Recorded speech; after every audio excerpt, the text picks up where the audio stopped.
Hello, everyone, and welcome into the historic Rose Hill Gym, the home of the Fordham Rams in the Bronx, New York, where those exact Fordham Rams will take on the Stony Brook Seawolves in some women's basketball action in the final game of this four-game homestand to start the Fordham Rams season. I'm Derek Beaulieu, joined by Nathan Rogers for our first ever basketball broadcast. Nathan, how are we feeling tonight? Feeling pretty good. Really excited. First basketball broadcast. Really excited to be here in the historic Rose Hill Gym. Right sitting beside you, Derek Beaulieu. And we've done a couple broadcasts before. You've done soccer. You've done volleyball and some baseball. I've done some water polo over at the pool. So good to be on the hardwood tonight. Yeah, we have some experience, of course, but nothing high stakes like basketball. Basketball's a little more fast-paced than what we're used to. But before we really get super deep into this game, we're not going to talk super deep just yet. We're going to send it over to the studio because we actually had a chance to talk to Coach Bridgette Mitchell before tip-off. Take a listen to that, guys.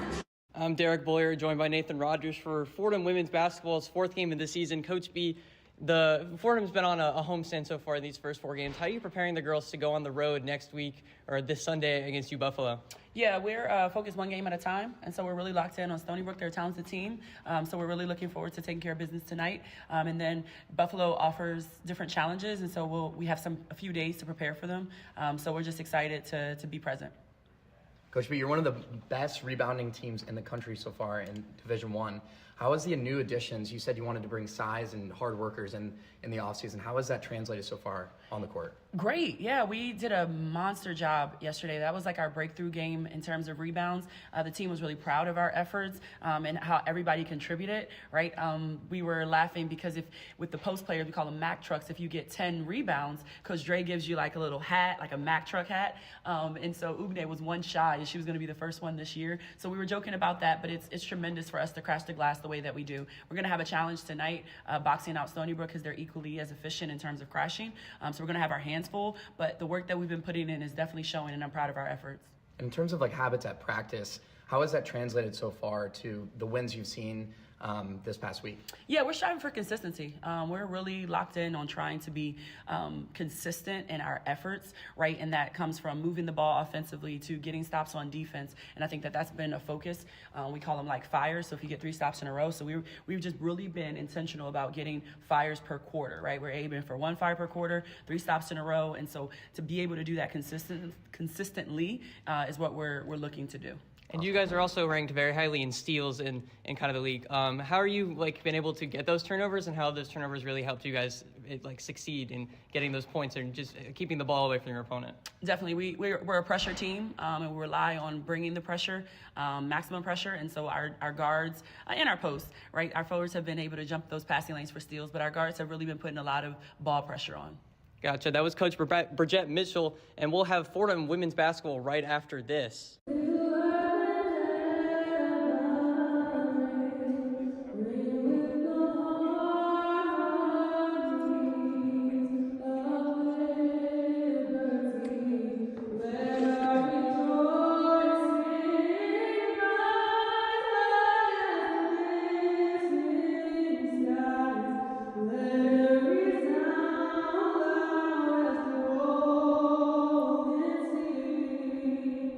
Sing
everybody, and welcome back into the Rose Hill Gym after those beautiful performances we just heard.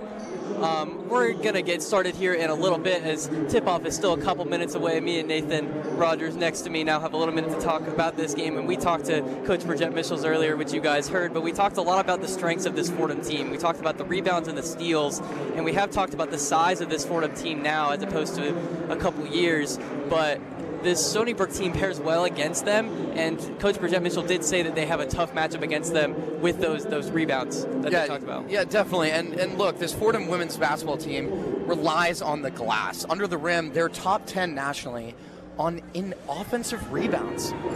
So far this season, they have 57 offensive rebounds, only to Stony Brook's 45. If you're looking to win this game, you've got to clean up under the glass. Look at players like Ugne Sertuteta, even Emma Wilson-Santos, to really clean up the glass.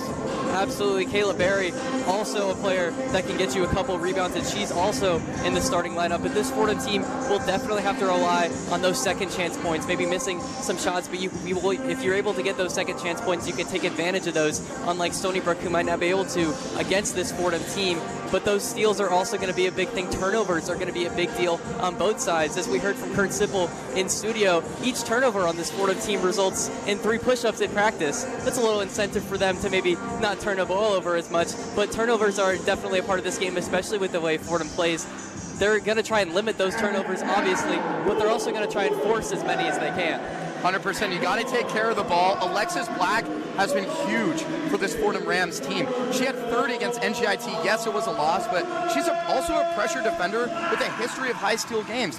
But look for her for a late clock creator and really ignite some momentum for this team. She's third in the A10 right now for points per game. She's sitting around over just 20 points per game so far. So she is a shot creator and also a facilitator on the offensive side. Absolutely. And Alexis Black, you just said 21 points per game. The next leader on Fordham, Ugne Sertote, it's about 10 points per game. As you can see, she's really important for this Fordham offense. But then over on the Stony Brook side, Brantley is averaging 13.7.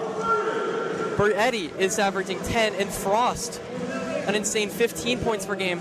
Their offense may be a little more spread out, but these offenses seem to pair up well against each other, and it looks like we're going to have a good game ahead of us.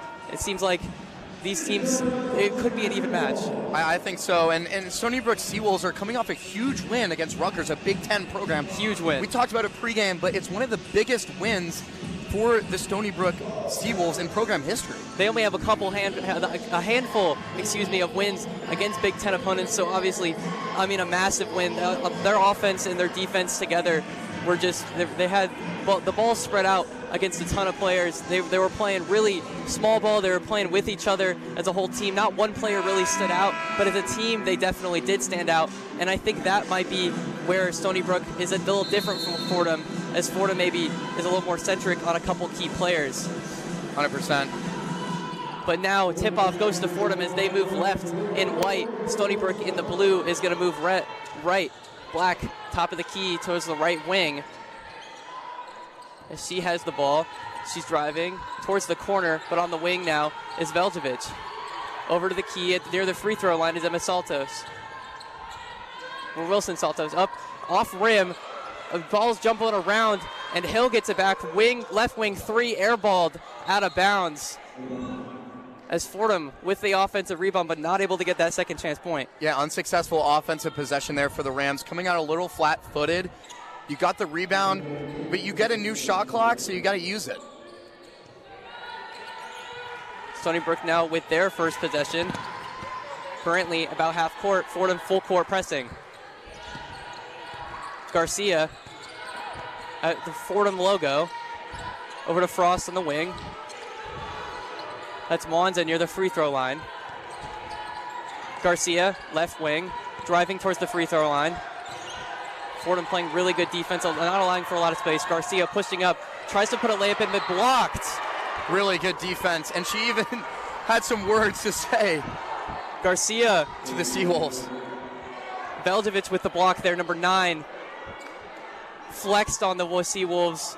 A little talk to the refs, maybe a little too much energy on that one, but she's feeling it early in this game. 1 second on the shot clock here for the Seawolves. Garcia with the inbound They get the shot off, but it goes off glass and off the rim. And the Fordham bench goes crazy. Is now, it'll be Fordham ball, I believe. The ref's talking to Stony Brook, and Stony Brook seems angry. Maybe they wanted a foul there on that shot, but they didn't get it. 9 minutes, only a minute elapsed so far in this game. No score yet. Stony Brook also full court pressing, but Hill has the ball. Now over to Barry as she's on the left wing. Fordham trying to make some space. There's Black. Top of the key. Black pushing over off rim. Her shot. Garcia passing forward for Oliver. Oliver puts the layup in. 2-0 Stony Brook as they get the first player of the game as they keep trying to force turnovers on their full court press. Yeah, needed some more help defense on transition there. Black or Veljovic on the left wing, or right wing, excuse me. Black top of the key now. Over to that on the near the free throw line. That shot in the paint missed. Really good try on the pick and roll there. It just was unsuccessful. Stony Brook now near the free throw line. Brantley back out to Fro Garcia. Bobbled it a little bit. Now she's pushing towards the paint. Her shot in the paint, good. Short jumper puts Stony Brook up 4-0 with 7:50 left in this game. Stony Brook full court press, really putting pressure in the corner for Fordham. Almost a steal there off Hill. As now Barry over to Black on the deep in the left wing. Black trying to find someone. Hill on the right wing now. Over to Barry, right wing, long two, off rim. Rebound Fordham. Veljovic over to Emma Wilson Saltos in the paint, trying to push through, off rim again, but Fordham trying to get the rebound again. There's Veljovic. Black now, left wing. Trying to facilitate this offense, trying to lead to something. 7 minutes left, still no score for Fordham, 4-0. Veljovic, left wing three, miss. Fordham trying to get another rebound, but it'll go off Barry, and it'll be Stony Brook ball. 6:56 left in this game, 4-0 Stony Brook. Again, controlling the glass was a positive on that possession, but they just were getting open looks. It just isn't falling. It's going off back iron, and no one's closing out the wings. They got to rotate the players around, and if you're the Fordham Rams, get the pick and roll involved with Emma Wilson Santos. Fordham now 0 for 7 from the field.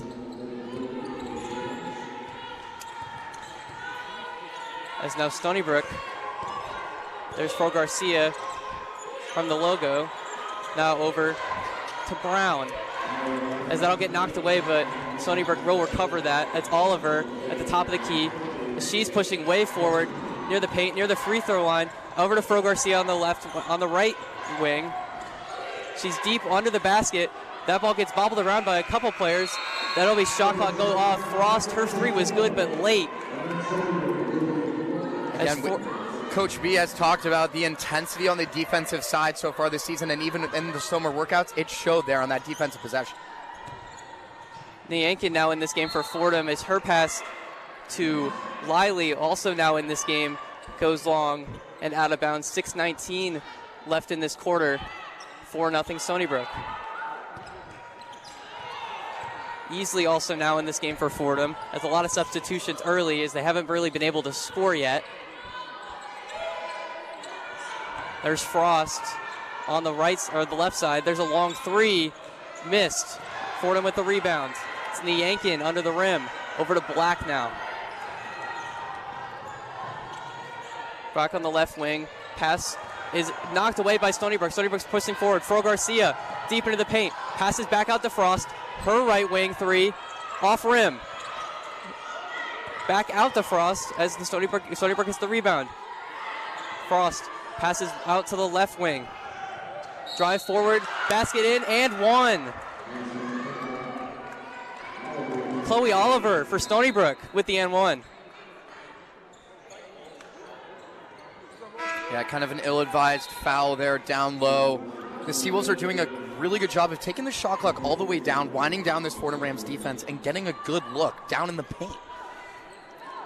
5:34 left in this game as Stony Brook with not a big lead, but a commanding lead, as Fordham unable to score, as free throw is good for Stony Brook. 7-0 now. Fordham trying to play fast, as Easley's pass to Brown was knocked away but out of bounds by Stony Brook, so Fordham will keep possession. A near turnover there. We're going to keep our eye on that turnover stat on the box score. No more than 16 Coach B wanted tonight. Black, top of the key, over to Lively. Lively in the paint now, trying to find someone to pass out to. Tried to pass out to Black, but knocked away, but gets it back. Easley now driving towards, under the rim. A nice scoop under the rim as she goes backwards, as Fordham, with their first points of the game, makes it 7-2. Easley now fighting for that ball. And this is exactly what Karen Easley, the freshman out of Philly, does. Her role, she brings energy minutes to lift tempo, and her point of attack defense is just what Coach B wants for that intensity on that defensive side we've been talking about this season. Constantly playing full court defense, trying to pull the ball away any way she can. As now Stony Brook on the point of attack. Brantley, top of the key, over to Fro Garcia. Into the paint now, as there's a short two.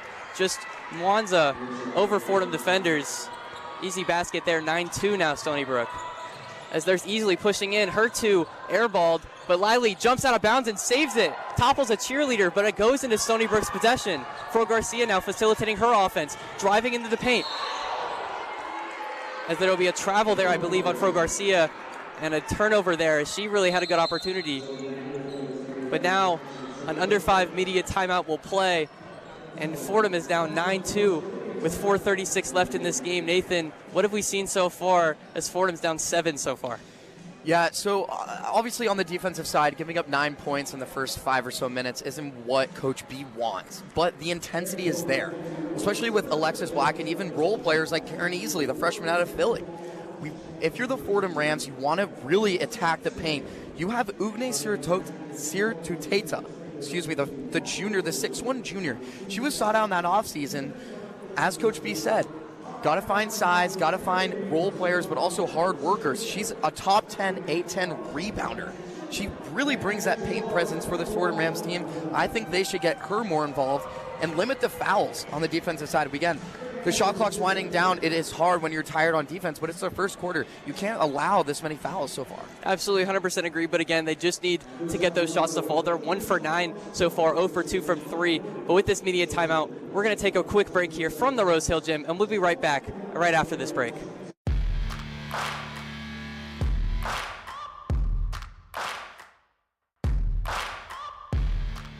What's up, everyone? I'm Chris Carino. I'm Brendan Shorey.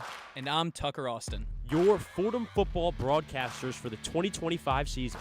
Join us every Saturday on 90.7 FM and on WFUV Sports YouTube page for live radio broadcasts of every Fordham football game as the Rams continue their quest to their first Patriot League title since 2014. With a new look offense and veteran leaders on defense, you won't want to miss this. Fordham football, every weekend on WFUV Sports.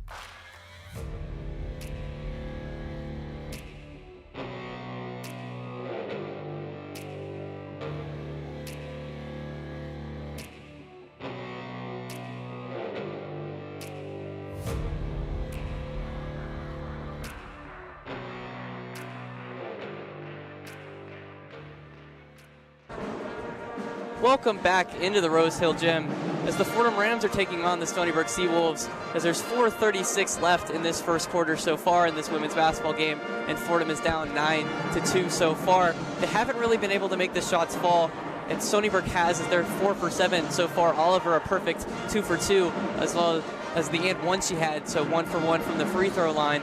But Stony Brook has really been able to hold possession. Fordham has been able to hold them off a little bit, forcing a shot clock violation. But other than that, Stony Brook's really been able to hold off on defense. They've been done a really good job to keep Fordham away from any really good looks. Fordham really hasn't had really that many good looks so far.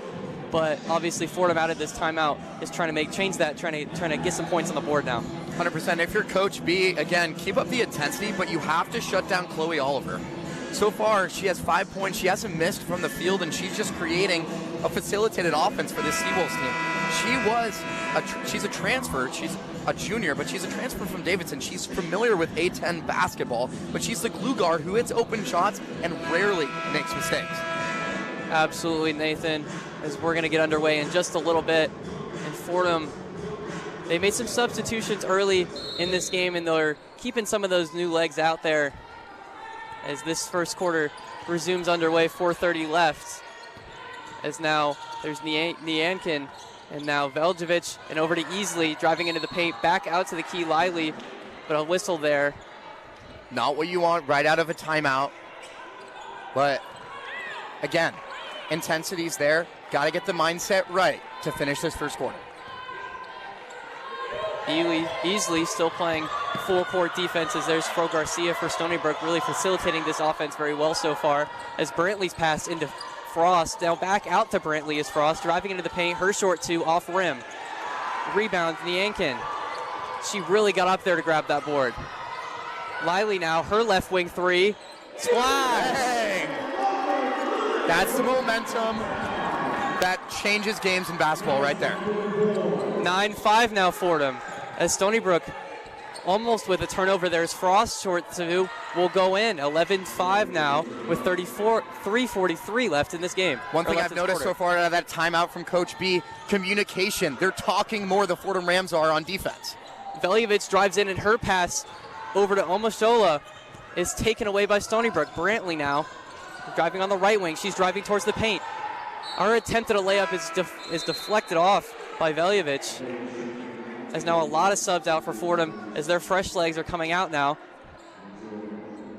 Barry and Black will come in alongside Serto Teta, I believe.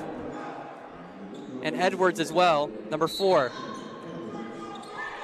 A lot of substitutions for Fordham, not as many for Stony Brook as they keep possession. Fro Garcia trying to get the throw in, as they will keep possession on the inbound as it went off Fordham once again. 3:24 left in this first quarter, 11-5 Stony Brook. You're going with a bigger lineup here for the Fordham Rams, trying to keep that interior presence alive. Fro Garcia into Brantley on the left corner. Her short two, off rim. Rebound Brown as she falls over, loses possession. Frost now driving on the left corner, Fro Garcia top of the key now. Stony Brook trying to force something here after the Fordham turnover. Fro Garcia top of the key, her three, off rim. As there's another whistle there, and Fordham gets possession back as there's a turnover for Stony Brook. Again, good looks for this Sea-Wolves team. Fordham getting a little lucky that they're missing those open threes, but possession arrow in favor of the Rams. Absolutely, really, really good looks so far for Stony Brook. 5 for 11 now, but unable to sink their first three as they're 0 for 3. Black on the right wing, now near the top of the key. Her long pass, Barry almost goes out of bounds. Easily left wing three, off rim. Barry trying to go for the rebound, but grabbed by Stony Brook as now Frost passes over to Brantley on the left wing. Driving in, her layup, good. Yeah, Ugne was there, but she had it kind of a misstep in the paint on that right side block. Really good drive so far from Stony Brook. Has 2:17 left in this first quarter. Easily top of the key. Trying to force something here is though Edwards into Ugne. She's trying to create some space. Her two, off rim. Stony Brook now pushing forward. Fordham has to fall back. A little bit of a collision there, as Fordham upset with that call. Very upset. Yeah, Alexis Black got caught kind of moving her feet there, trying to rip the ball. She wasn't trying to take a charge, but she was trying to rip the ball, got called for the block. But again, 13-5 with just 2 minutes to go in this first quarter.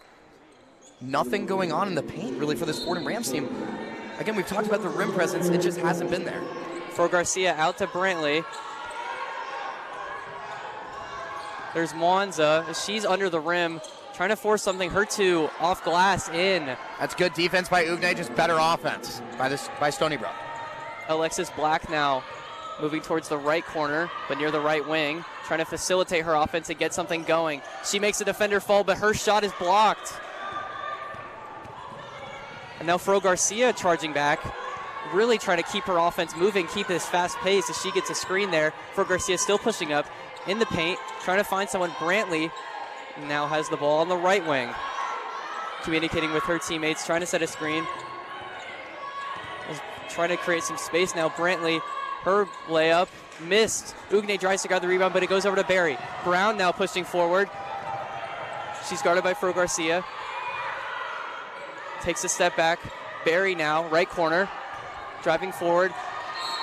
Her pass deflected off of Bennett, and Fordham will keep the ball.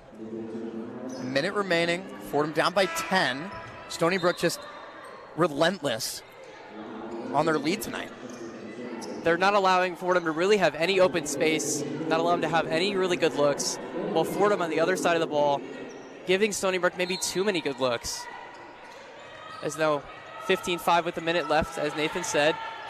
As Niankin's layup will drive, that will drop.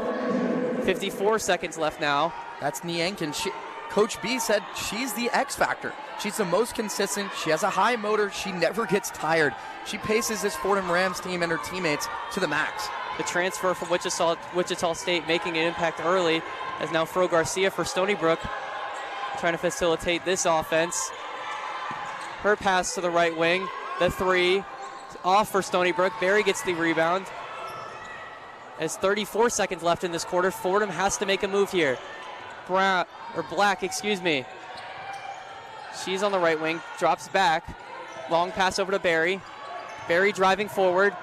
Her two, not able to go, but I believe that's a foul on her, and she'll get some free throws there. This is the first time tonight that the Fordham Rams are getting to the charity stripe. And this is something that they should really look to implement more in their offense. It's just driving in the lane and going up. Getting to the line is what you want if you're not scoring from the field. Absolutely. Stony Brook's had a lot of success with their drives. They've been able to get some easy layups, some easy twos through driving, as Barry's first free throw is a little short.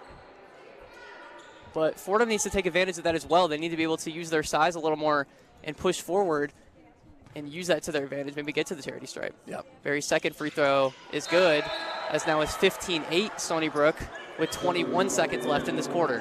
Full court press for the Rams here. I like the intensity. Alexis Black and Mason Hill up front. Fro Garcia just holding the ball in Stony Brook territory. Clock winding down, 16 seconds now. Her pass over to the right corner. Driving, pass out again.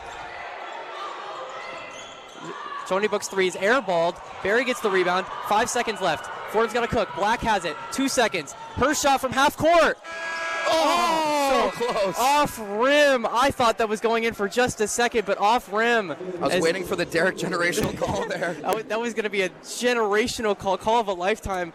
But this first quarter will end 15-8, as the Seawolves have a pretty dominant lead over the Fordham Rams. At least it feels dominant. It feels a lot more dominant than a 7-point lead. But we've seen maybe not as successful as a Fordham defense as we really were thinking, especially with the size that they have and the rebounding that we were talking about before this game. 100%. And look, the intensity at the end of the first quarter was there. The momentum was there. We saw Karen Easley really pick up the pace. And even players like Alexis Black are still making an impact.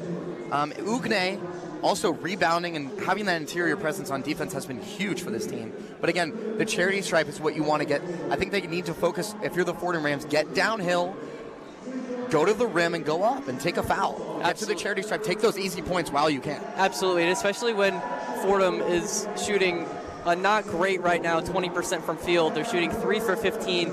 They do have a 3, which Stony Brook does not have, but Stony Brook shooting 43%. They're 7 for 16. So the Seawolves have had a lot more. They've had a lot of good looks. Fordham really hasn't been able to find those looks, find those shots that they can take, but they really also haven't been driving and creating the space that they need to get those looks. And 100%. And the ball movement's there. It's just the off-ball movement needs to be more implemented into this offense. Again, Stony Brook, they're 0 for 5 from three-pointers. So, yes, the shots aren't falling for the Stony Brook Seawolves like they would want to, but the Fordham Rams are still in striking distance. Absolutely, and I think maybe Alexis Black needs to take a role that Fro Garcia for Stony Brook is taking. She's really facilitating her offense, really communicating between each other what needs to happen, Well, Alexis Black has been able to do that, or she's been at least been attempting to do that, communicating with teammates, directing that offense, playing that point guard role, but it hasn't shown really the progress really hasn't shown, the results really haven't shown just yet. 100%. And again, what we talked about kind of in the early part of the first quarter was the turnovers, right? Coach B said pregame that she didn't want more than 16 turnovers. They had 17 last game, so they want to improve. They already have 5 this quarter. And limiting turnovers is a key to the game. The Rams are at their best when they share the ball. They had 15 assists on 27 made field goals last game. Taking care of the ball and turning defense into offense is huge for this Rams team. And absolutely, and they've only forced 3 turnovers, so that's a -2 ratio right there. But this first quarter will end 15-8 Stony Brook, and we're going to send it to a break real quick before we get into this second quarter. We'll be right back right after this.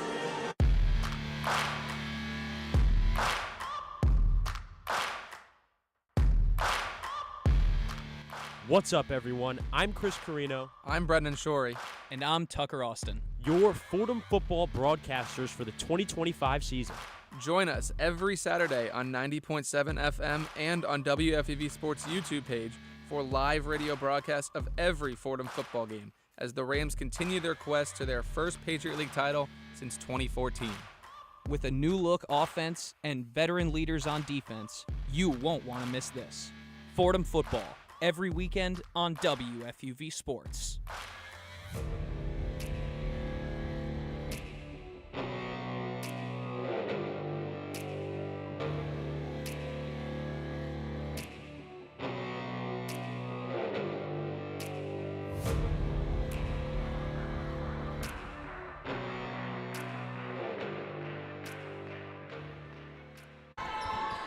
The second quarter has already resumed here in the Rose Hill Gym as Fordham now with their possession. We were going to go to our sidelines reporter, Isabel, as there's now contact on the floor.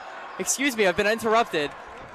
As Fordham and Stony Brook wrestling on the floor, we were going to go to Isabella Terracini for a sidelines report, but the second quarter has now started. We'll try and get her in whenever we can. Here we go. Fordham retains possession as Hill now with the inbound over to Black. Top of the key.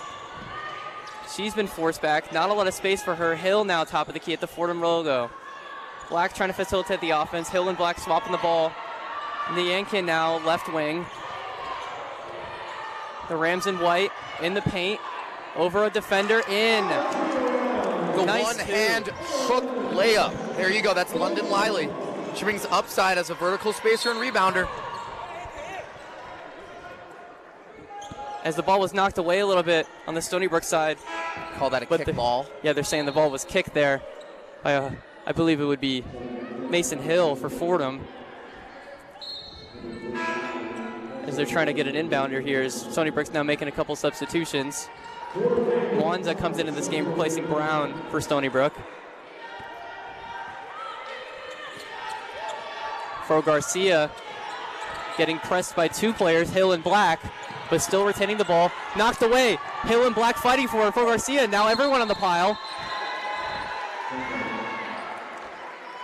It'll be Stony Brook ball. Stony Brook will retain that, but Fordham, really good defense there, trying to force the turnover. And how about the energy? Hitting the deck early in the second quarter is what you want coming out of a break, right? Absolutely. You're down 5 points. Again, within striking distance, hit them early.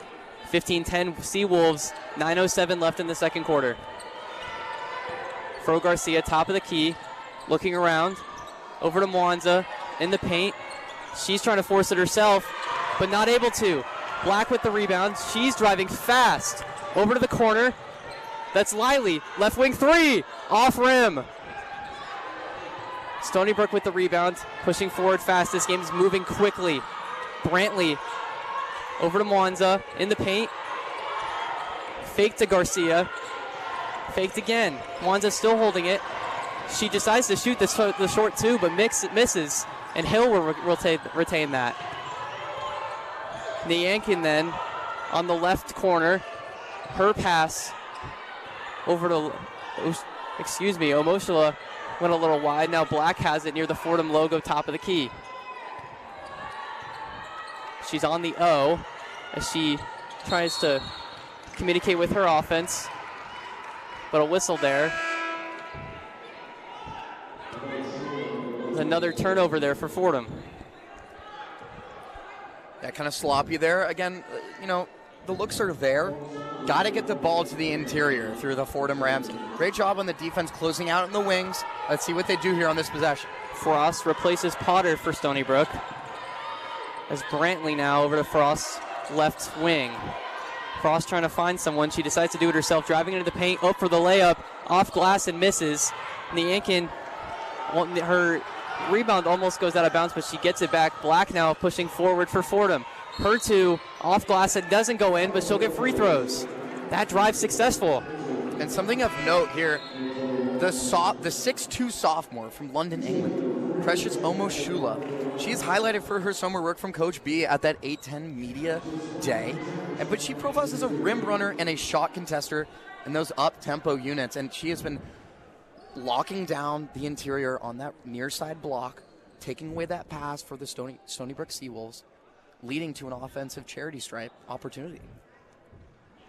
As Alexis Black makes her first free throw, making it 15-11 Fordham now with 7:43 left in the second quarter. She prepares for her second free throw, and that one also good, cutting the Fordham deficit to just 3. As Stony Brook has been held scoreless in the second quarter so far. Easily back in this game, continuing her high-energy full-court offense.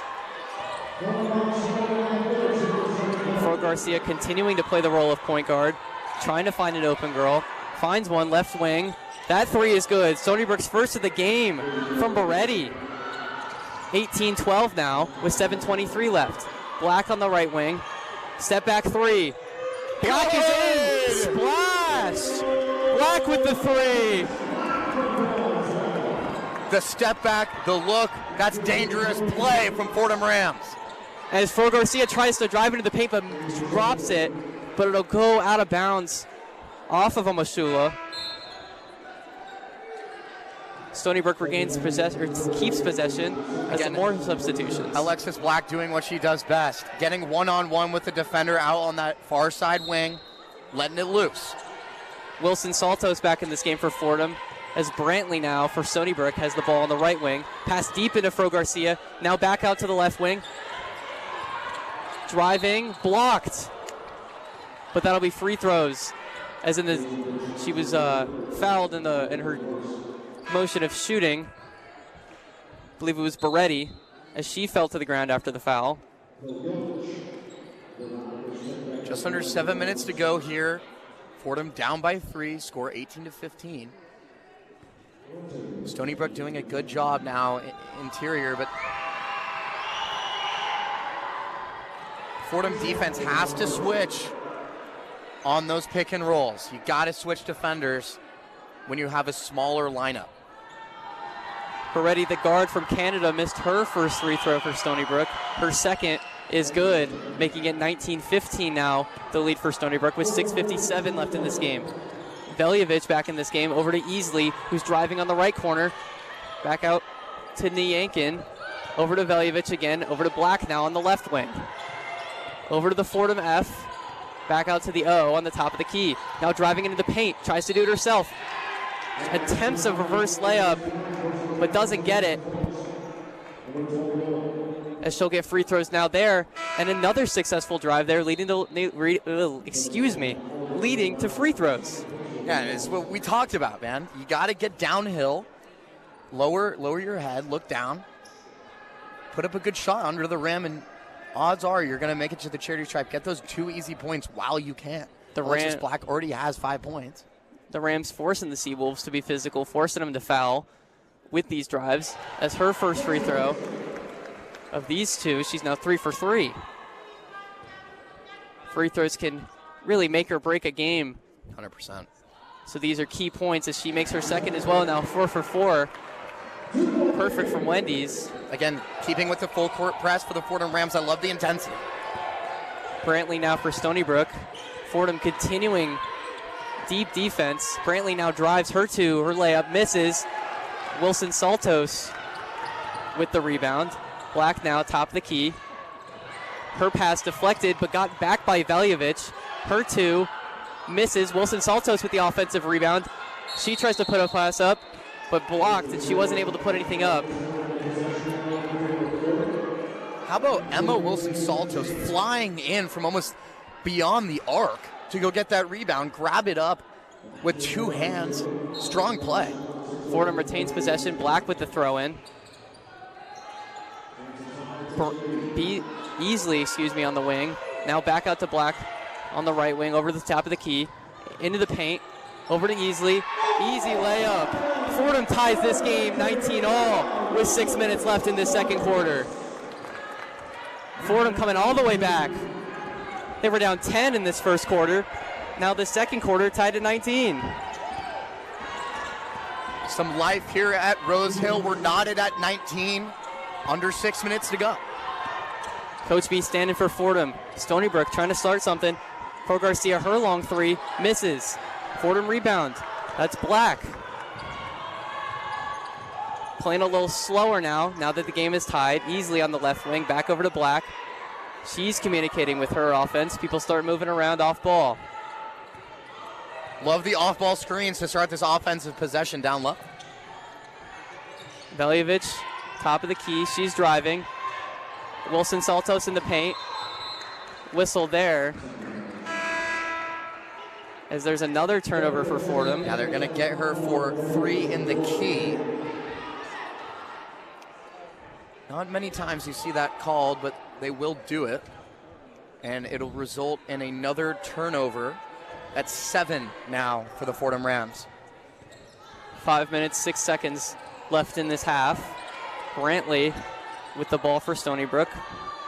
Over to Brown. Back to Brantley. She's driving into the paint. Her 2 is good after bouncing around for a little bit off the top of the glass. She makes that one in, retaking the lead 21-19 with 4:45 left. And Brantley's been huge for this Seawolves team. She scored 23 in that big upset against Rutgers earlier this week. Easily, the short guard, trying to force something. Guarded one-on-one by Oliver. Over to Veljovic. Wilson-Saltos now by the free throw line. Veljovic open on the right wing. Her 3 off rim. Wilson-Saltos with the rebound. Her second attempt off glass. And that'll go out of bounds. Fordham retains possession. Surprised that wasn't a foul call right under the rim, but Ugne will check in to add some more size to this lineup. Looks like it's going to be timeout. With the ball going out of bounds, dead ball under 5, that'll go to a media timeout. Yep. As I believe we're just going to send it to break, and we'll be right back after this short message.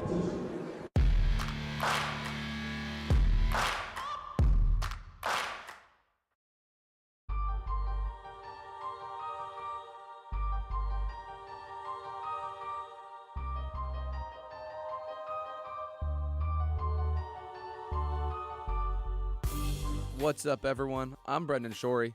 And I'm Joe Henry, your 2025 New York Jets beat reporters. Follow along with us every Sunday as we cover and analyze all things JETS. With a new quarterback at the helm, can Aaron Glenn right the ship and cause chaos in the AFC East? Stay updated every week with game updates and recaps from @Brendan_Shorey and @JoeHenry_4 on X. WFUV, your home for Jets football.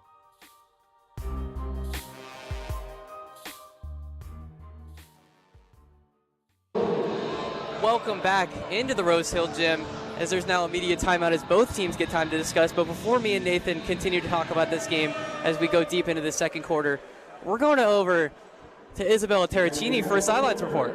Thanks, guys. The current bench conversations are more about crashing the boards. Coach Leah Metcalf, whose first year was actually spent as the director of basketball operations, is talking to Lashrika Edwards about getting her hands up, stopping the ball, not only when it's in the air, but also jumping over the post and grabbing it off the backboard for those just offensive rebounds and defensive rebounds. Thank y'all. Back to y'all, Derek and Nathan. Thank you so much, Isabella. Great insight as we continue ourselves to talk about the rebounding of both teams, Fordham and Stony Brook, but especially Fordham, as we've talked a lot to both coaches. But these rebounds that we've seen a lot of second chance opportunities for Fordham, even at the end, right before this timeout with Wilson-Saltos, and they regained possession because of that. 100%. They're doing a good job of cleaning up the glass, hitting the deck, too. I love the intensity, the energy from a Coach B team. We'll always have that. Remember, Coach B, this is her 3rd season with the team. She's rebuilding this program. But we talked about the competitiveness in the A-10. It's a deep conference. But look, she has the experience. She reached the Elite Eight in her senior year. She played at Duke in the NCAA tournament. And prior to Fordham, she served as a head coach at Northeastern Huskies in the CAA, which is the same conference that the Stony Brook Seawolves play in. So she's very familiar with this type of basketball, and she knows how to bring this team up to a win. Only down by 2, 4 minutes to go in the second quarter. Derek, what should they focus on coming out of this break? I think focusing on, we've talked about it a lot, but driving. They really haven't been able to make those shots fall, but they have been successful, at least Black has, from the free throw line. I can think continuing to drive, continuing to make Stony Brook play physical basketball, because especially with, you said, the high energy falling on the ball immediately, we've seen Fro Garcia specifically, she's played every single minute of this game for Fordham, and I've seen her a couple times whenever someone dives in the ball, she looks tired. She looks exhausted out there because Fordham's playing this high energy, high intensity, quick basketball. Both sides really are, but especially Fordham falling on those balls. They're making Stony Brook tired, and they're continuing to play like that, especially if Stony Brook doesn't continue to start substituting. But now play will resume here is easily now is at the top of the key for Fordham. 4 minutes, 10 seconds left in this game. Barry wasn't expecting the pass, but got it anyway. Back out to Easley. She's now driving on the right corner, under the basket. As there will be a turnover now, Stony Brook gets the ball back. Yeah, Easley did a good job of driving into the basket on that baseline side, but there wasn't enough off-ball movement, like we said, from the bigger players in this lineup under the rim. Stony Brook being told by their coach, keep pushing, keep going forward, don't play slow, as now they're going under the rim, back out to the left wing. They're driving, but a travel there. That's Beretti with a couple turnovers now for Stony Brook. Easley and Barry will walk up the court. There's Edwards on the right wing. Back over to Easley near the key. Veljovic back in this game on the left wing now. Ugne now from deep. Her 3. Off rim. Veljovic falls over trying to get that rebound, but Stony Brook gets it. Brantley now with a lot of space driving into the paint. Her short 2. Off glass but not in. Fordham falling on that ball. Ugne just dropping on the floor immediately trying to get that rebound, and Fordham does. Easily driving and informing. Edwards, corner 3. Off rim, almost in. Ugne now with the ball. Her short 2 misses. Edwards now with the ball. Veljovic, a lot of space from the left wing. Edwards again, over to Easley at the key. Edwards, long 3, off rim again. As a call there, as Stony Brook got the rebound and they'll keep possession anyway. But a lot of offensive boards there, but just Fordham couldn't come up with the basket. Again, this team's always going to be good under the rim. They can control the glass. They have size. It's their biggest advantage. But look, they're shooting 6 of 26 from the field and 2 of 10 from three-pointers. Taking those back-to-back long threes is not what you want from especially the same side of the court. They're going to keep with the full court press here with Easley. Under 3 minutes to go. Fordham down by 2. Fro Garcia still playing the role of facilitator, the role of conductor, if you will, at the top of the key. Over to Beretti. Pass over to Bennett as she drops back to Fro Garcia near the Fordham M.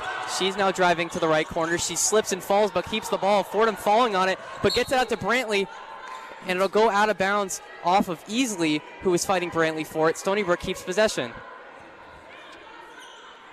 Personally, I thought Brantley knocked it out of bounds. Yeah, 6 seconds to go here on the shot clock. Not a lot of time as Fro Garcia over to Bennett. Right corner 3 is good. Splash there from Bennett as she gets that one to go. A big 3, making it 24-19 with 2:08 to go in this quarter. The Yankin now over to Easley on the left wing. Fordham trying to get something going. Over to Ugne in the paint, but she's not able to handle it as the pass, from Lively went a little long. 2 minutes left, 24-19 Seawolves. Fordham has been unable to score since they tied this game 19-19.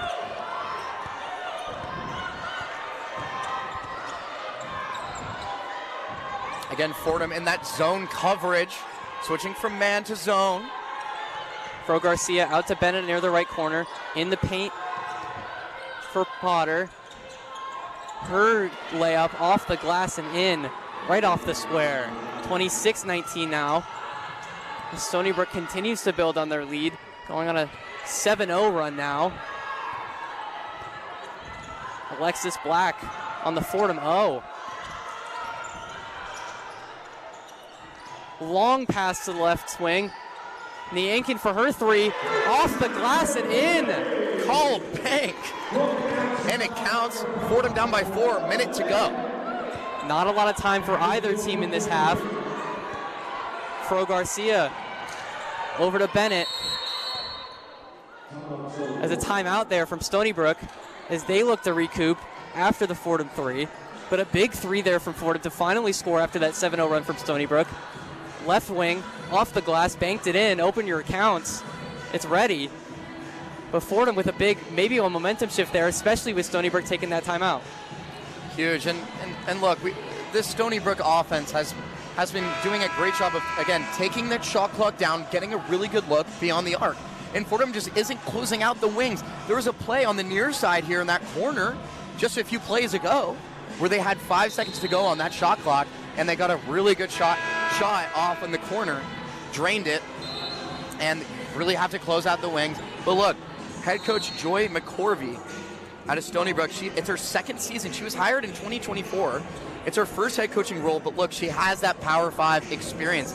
She was an assistant at top-tier programs like Tennessee, Florida State, Michigan, and St. John. She knows what it takes. She's been very loud, very audible to her team on what to do, as now Fro Garcia continues the action here, playing the conductor role continuously. She hasn't had a single minute off, as now the short two from Stony Brook, that's Beretti, goes in, extending the lead. 40 seconds left in this first half, 28-22 Seawolves. Really explosive play by Beretti there. She leads in bench scoring. She had 24 points in that first game of the season.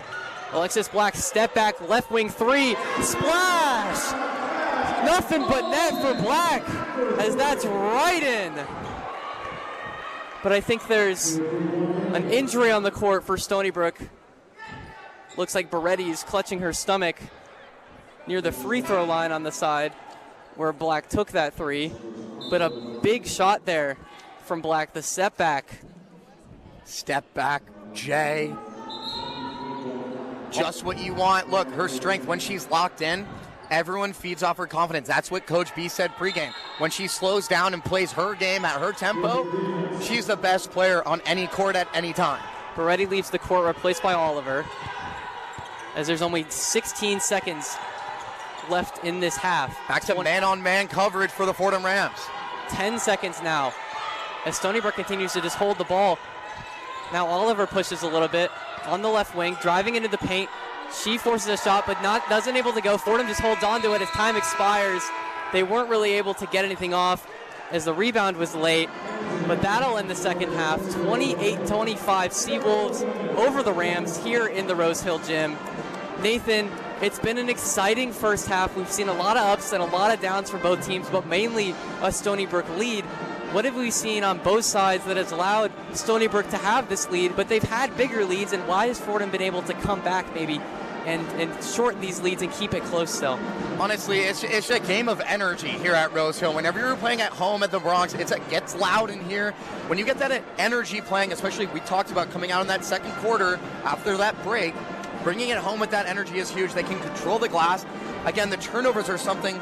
This is why that Stony Brook is in the lead. They're taking advantage of those turnovers, and Fordham's a little sloppy on that offensive side. But look for Coach B to keep that full court press to open up the second half. Absolutely, that full court press has been really effective, especially with Easley playing just the whole time, even by herself sometimes. But that turnover game is big. Fordham with 9, Stony Brook only with 4. They're definitely winning the turnover battle. But I believe that'll do it for us here so far in the Rose Hill Gym. We're going to send it over to Kurt Sipple and Grace McCarran in the Rose Hill studio for a little halftime report. Take it away, guys. The one-on-one halftime report.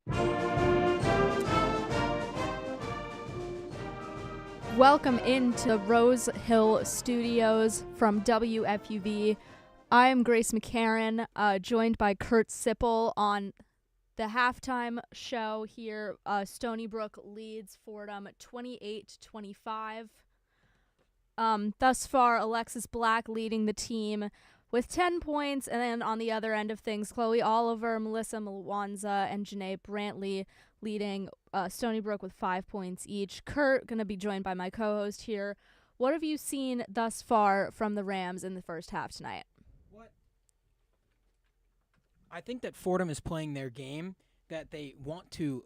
For Coach B, it's going to take a lot more. I think that the issue is for Fordham now, in their last 3 games that they've played so far, 4 games that they've played, a lot of them, the biggest issue that they've been having is playing from behind. Mm-hmm. I think you cannot play from behind all the time, especially when conference play comes, and you're going to be playing against you're playing against a ranked Richmond team, very good other basketball teams in the A10. Playing from behind is going to be a very big issue for them as the conference play comes up. Fordham has to be out on offense way earlier. I understand that the bench has been doing good stuff for this game so far. The bench points for Fordham, they have 12 points. They have half the points for Fordham. Mm-hmm. In the first game of the season, the bench had 33 points for Fordham. I understand that the bench gets to look at what at what the starters are seeing before they get to go out there, and they get to have like a placeholder, and they get to look at and have a look at what the offense is giving Fordham as well as the defensive outlook. But you got to just play faster. You got to play harder, because when better teams start coming into the Rose Hill Gym, it's going to be really hard to get back into these games that they are right now. But credit to Fordham so far. Stony Brook put up a really big first and second half.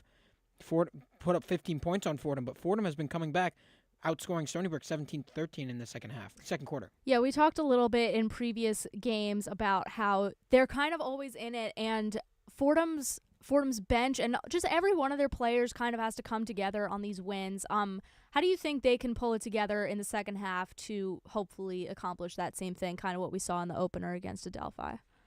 I mean, it's going to take a lot more. It's going to take a lot of defense. Mm-hmm. I think that's the biggest thing. I know Coach Bridgette Mitchell always talks about how she wants to be intentional with the presses that she's supplying the offense on the other side of the ball. The thing is, Fordham at the moment, that stuff's going to start to tire you out very quickly. Mm-hmm. It's going to be very difficult to do that for the entire game, especially against a very physical Stony Brook team that we've been seeing this whole game. I mean, Fordham didn't score their first point till like 6 minutes into the game. Stony Brook's been giving Fordham some big problems. So you have to be very intentional with the press so far. I know Fordham has been doing a very good job at that so far. Karen Easley, another person that you can really highlight during this game. Freshman from Philly, has been doing such great stuff for this Fordham team so far. Only 2 points. Her stats might not jump off of the box score, 2 assists, 2 turnovers, but she might not jump off of the box score if you're Fordham. But the energy that she's been supplying this team, it shows you why she was recruited to this squad. She has that Philly grit, she has that Philly might, and she's doing it and she's helping Fordham just be a big plug and play. At the end of games, they hand out a juice award, where whoever gives them the biggest amount of juice coming into the game. Yeah. And she started today, and I still feel like she might be getting the juice award because she is providing that juice. I'm not even sure. 14 minutes on the game, she's been playing almost the entire game as well. Her, along with Alexis Black, who is another starter today, they've been doing such great stuff for Fordham. Alexis Black with 10 points. Not a shot that she doesn't like to take, still perfect from 3 so far. 2 for 2, 10 points.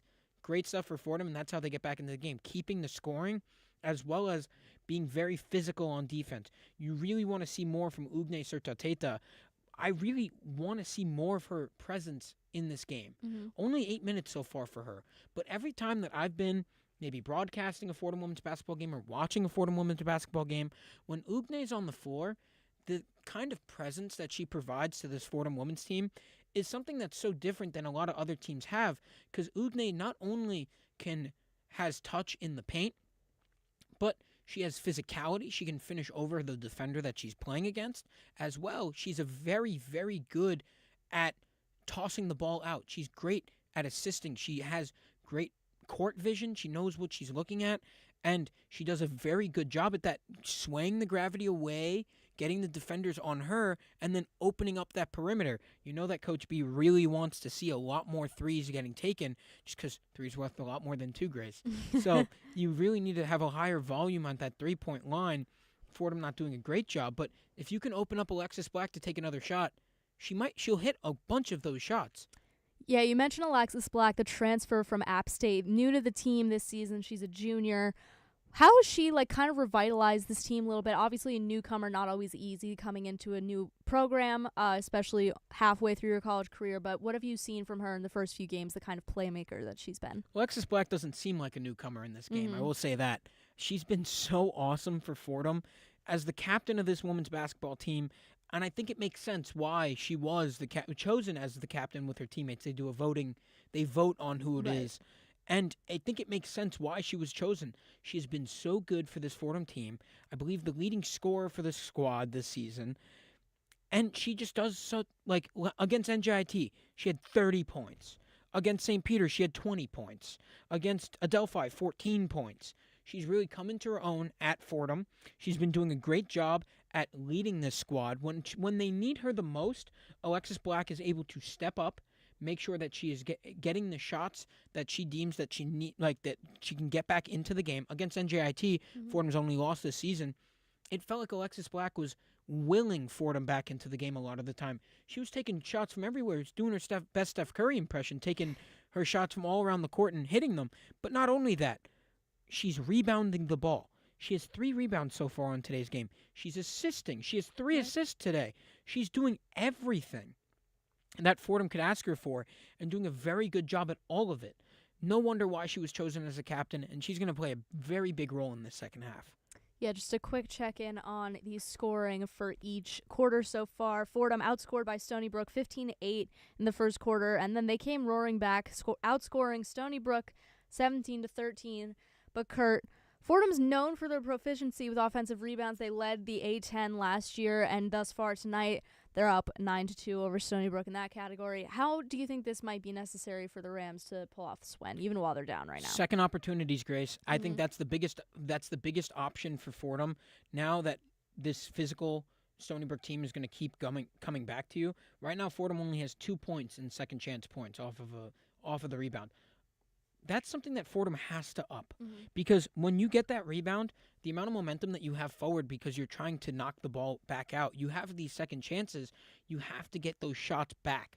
That's something that we've heard Coach Bridgette Mitchell talk about so much. Coach B always talks about how you have to get the ball. You have to, 1, be physical, 1, grab the offensive board, and 2, try to finish what you started with that offensive board. That's a big deal for Fordham. Once you start getting those second chance points back, then you're right back into this game because Stony Brook might not have as much momentum going down the court. Off of a rebound, you can push up the floor a lot better. Both teams in fast break points, that's a different story. We can get to that in a little bit. But both of these teams, 0 in fast break points. Fordham needs to up on the second chance points. You're leading by 9, but you only have 2 second chance points. All right, now quickly, one last thing. Another thing that Bridgette Mitchell has talked about is the turnovers for this team.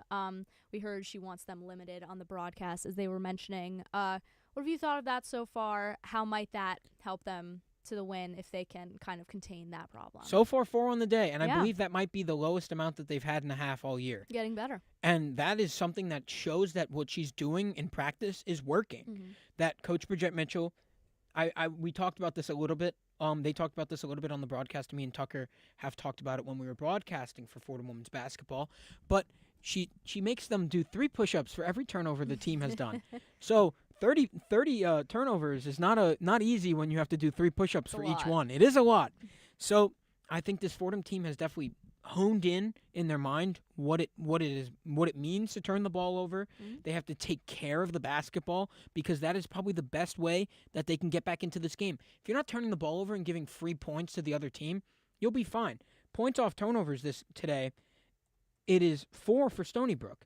4 free points. That is 4 free points because you just gave the ball away to Stony Brook. Right. You should not be doing that during this game. And if you want to come all the way back, that is something that you need to profit on. Points in the paint. Surf are tied in this game, 4-4. Fordham needs to attack the paint. When they win games, they attack the paint, and they're very physical, and they score in the paint. Fast break points. Another thing, Coach Bridgette Mitchell, I know we said we were going to talk about this later, but we have to get it back to them pretty soon. Coach Bridgette Mitchell talked about points fast break points. She has the team that she knows that can run the ball well and can do the things well, passing the ball up fast, getting the shots on the good opportunities. They have to be able to move the ball quickly. Do not allow Stony Brook to get their defense set, because if you allow Stony Brook to get their defense set, they're going to give you a really tough time on offense. You cannot allow that. So Fordham needs to push the pace a lot more, speed up this game, and play the pace that they want to, and not make Stony Brook control the pace of the game. Alrighty, that will do it from us for this halftime show. We are going to send it back to Derek, Nathan, and Isabella in the Rose Hill Gymnasium, but we will see you back here for the post-game report following Fordham versus Stony Brook.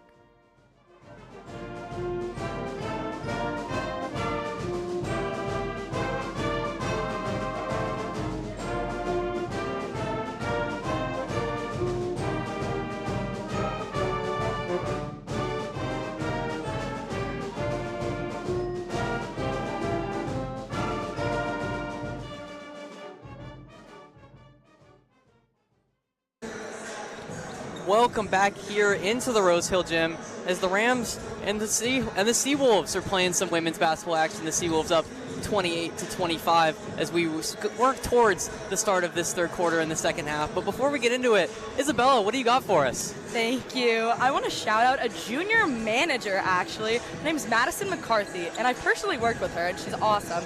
She originally joined the manager squad she wanted to walk on her sophomore year, but she loved working on the inside so much that she just decided to close out her Fordham career, and now she's leading the bench with Chance, with Carissa Antoine, who's also out. So that just goes to show you the kind of manager-player action that we've got going on. It's a really tight-knit community. The Powerade's also blue, and I just want to close out with that. Thanks, guys. Back to y'all.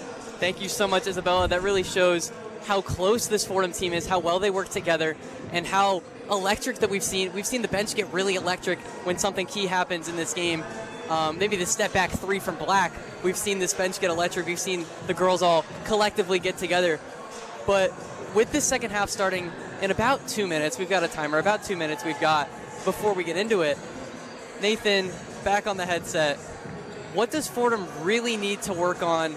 Well, also Stony Brook. Let's talk both teams. What is Fordham and Stony Brook together? We'll start with Fordham. What does Fordham really need to work on in the second half to regain this lead and maybe make a lead of their own?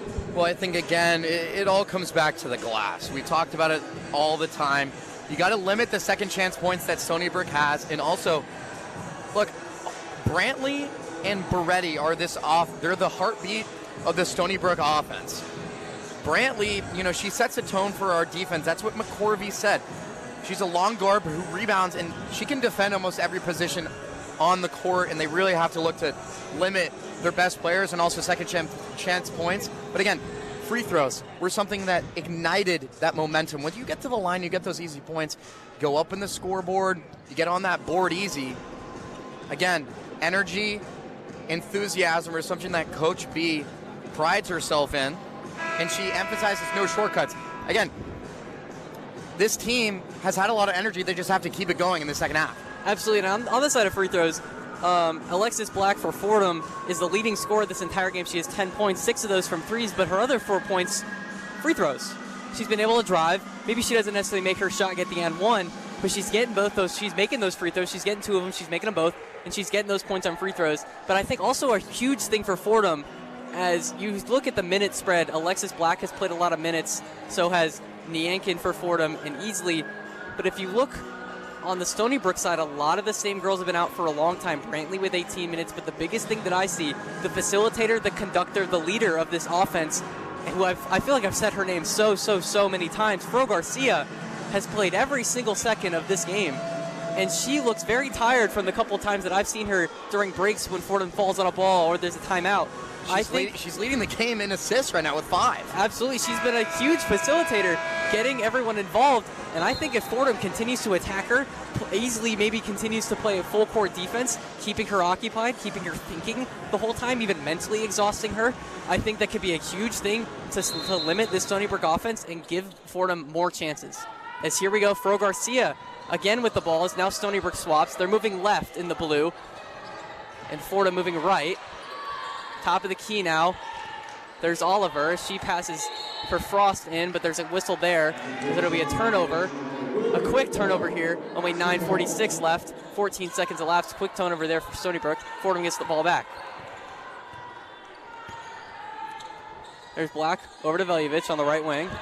Wilson Salto's trying to set a screen, but Veljovic keeps it over to the left wing, but taken away by Fro Garcia. Brantley now left wing over the free throw line, over to Fro Garcia on the right side, but her pass knocked away off Stony Brook,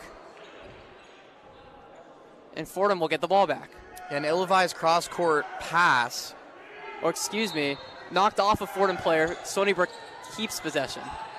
Over to Brantley on the right side, driving towards the paint near the free throw line, planting her foot over to Oliver at the Fordham F, driving towards the right a little bit. Frost now driving towards the paint, loses it a little bit but keeps it. Fro Garcia now driving into the paint. Her short two is blocked. Black got up there and blocked that. As now a deep pass to Veljovic, open layup, and she gets it, but an off-the-ball foul, I believe, as Frost for Stony Brook fell hard onto the floor. It's going to be foul on Niankin. Again, she's a 6-foot graduate forward. She's from Quebec. She adds that international savvy, veteran savvy as well, and just got caught up there down in the paint. So number 9 for Fordham, her layup will not count. She had a really good opportunity there for an open layup. But now Stony Brook with possession. Frost in the paint. Her two almost goes in, but off the rim. Black trying to get the rebound, and she does. She's pushing way forward. 3 defenders on her. She shoots over 2. Rimmed almost. The and one. Almost with the and one, but still gets 2 free throws as her shot as she was pushing from the left corner outside the paint. Her shot went off glass, off rim, but wasn't able to go in. But again, we've talked about it. 4 of Black's points out of her 10 free throws, and she gets 2 more here. Again, get to the charity stripe, take those easy points. Alexis Black, when the game is tight, the ball's in her hands. Coach B relies on her on the offensive side. When she gets down in the paint, she's great under the rim. And even outside the paint, she's got 4 rebounds and 3 assists today. She's doing it all. 11, 4, and 3 for her, as her second free throw goes in as well. 6 for 6, perfect. Leading the game in scoring so far. Full court press to open up this half. Oliver to Frost to Fro Garcia. Fro Garcia on the left side, as Veljovic forces the turnover. That'll go out of bounds off Fro Garcia, and Fordham now forcing turnovers. Off the foot of a Stony Brook Seawolf, opens up the offensive side. They got to take advantage of having the ball early in the second half. Niankin back in this game in the second half. She gets the ball on the left corner. Short. Black now on the Fordham M. There's Barry driving. Pushed out around a little bit. Her shot unable to go in. Stony Brook gets the rebound. And Stony Brook doing such a good job of taking away that pick and roll up and early on the top of the court. Brantley back out to Oliver. Her open 3 missed off rim. Fordham gets the rebound. In transition. Black now letting her offense catch back up. Veljovic is wide open on the right side. She doesn't take the shot. Wilson Saltos deep in the wing. On the left side now, Niankin trying to drive forward. Whistle there. Not sure 100% what the call was. My view was blocked a little bit. As Fordham now makes some subs. Easley comes back in, as well as Liley for Barely and Veljovic. But Fordham will will keep possession here. Black with the throw in. Over to Niankin near the free throw line. There's a whistle there. And Stony Brook now, as there's a Fordham turnover. Stony Brook gets possession. Yeah, they got Alexis Black top of the key, a little push off, so that's going to be an offensive foul. It's going to go the other way. Possession arrow in favor of the Seawolves. 28-27 Seawolves with 7:40 left in this quarter. We're in the third quarter here in the Rose Hill Gym, as Frost is now at the top of the key. Over to Mwanza as she drives towards the paint near the rim. Her 2 dribbles around her a little bit and goes in.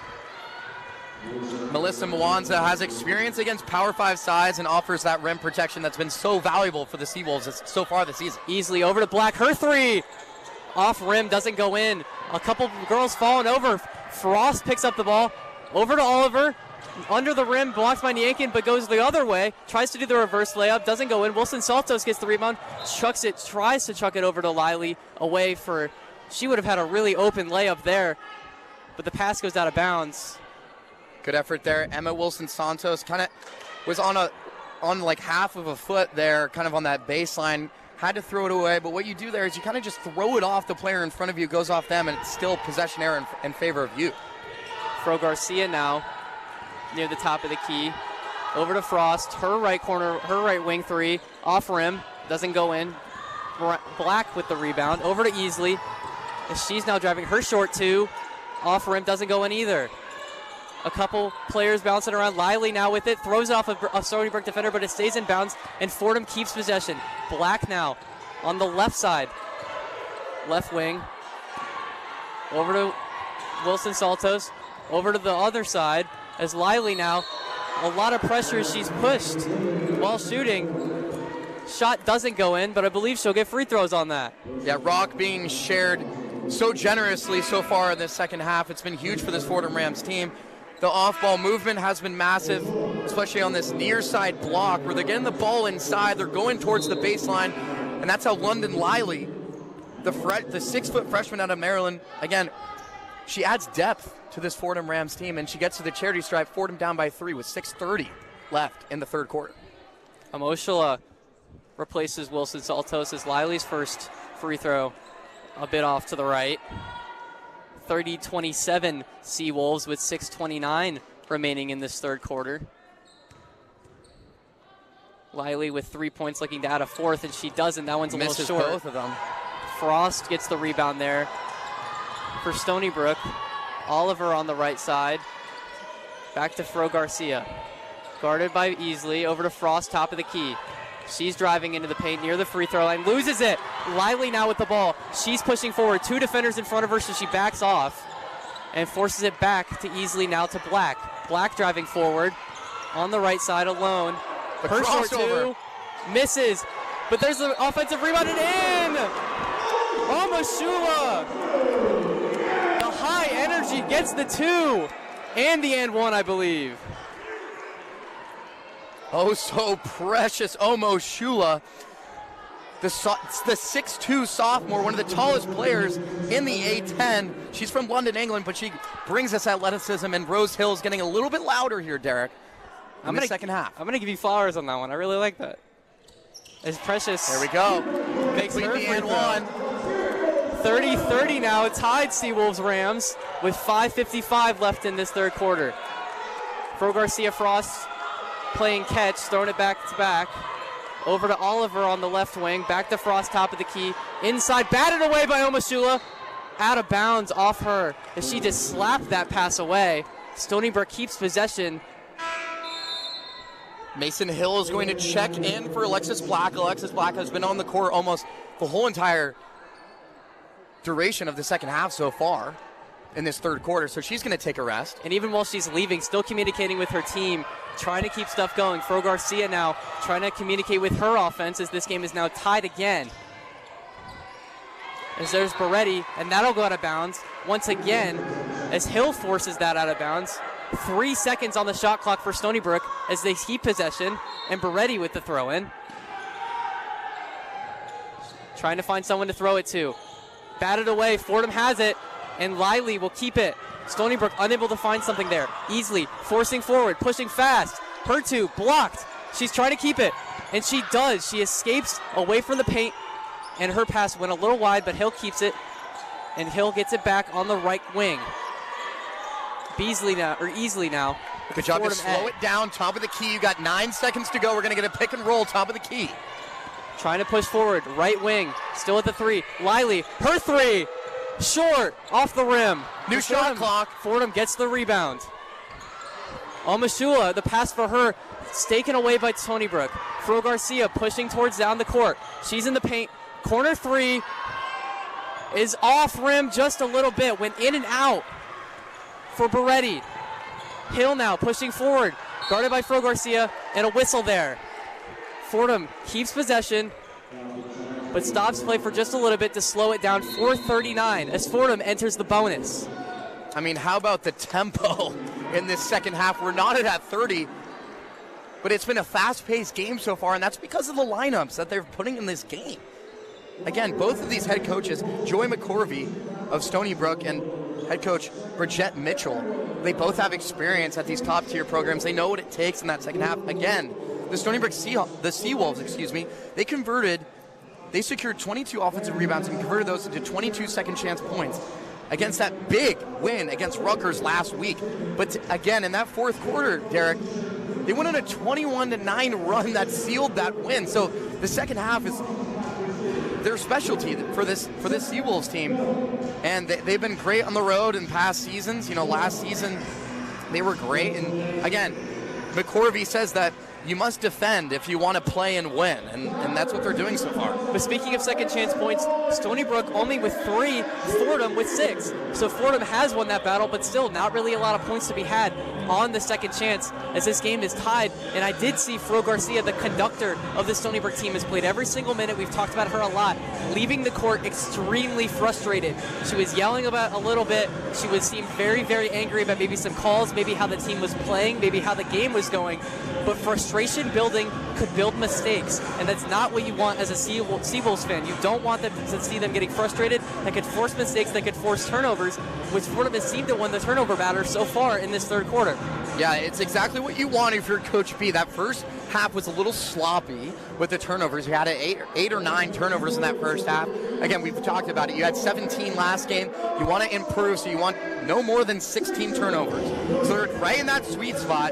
Got to take care of the ball when it goes down the stretch and try to win this game. Absolutely, and with this media timeout, I think we'll send it to a break real quick. We've talked a lot. You probably don't want to listen to us talk a little bit more, as there's not basketball going on right now. But we'll send it to break, and we'll be right back right after this.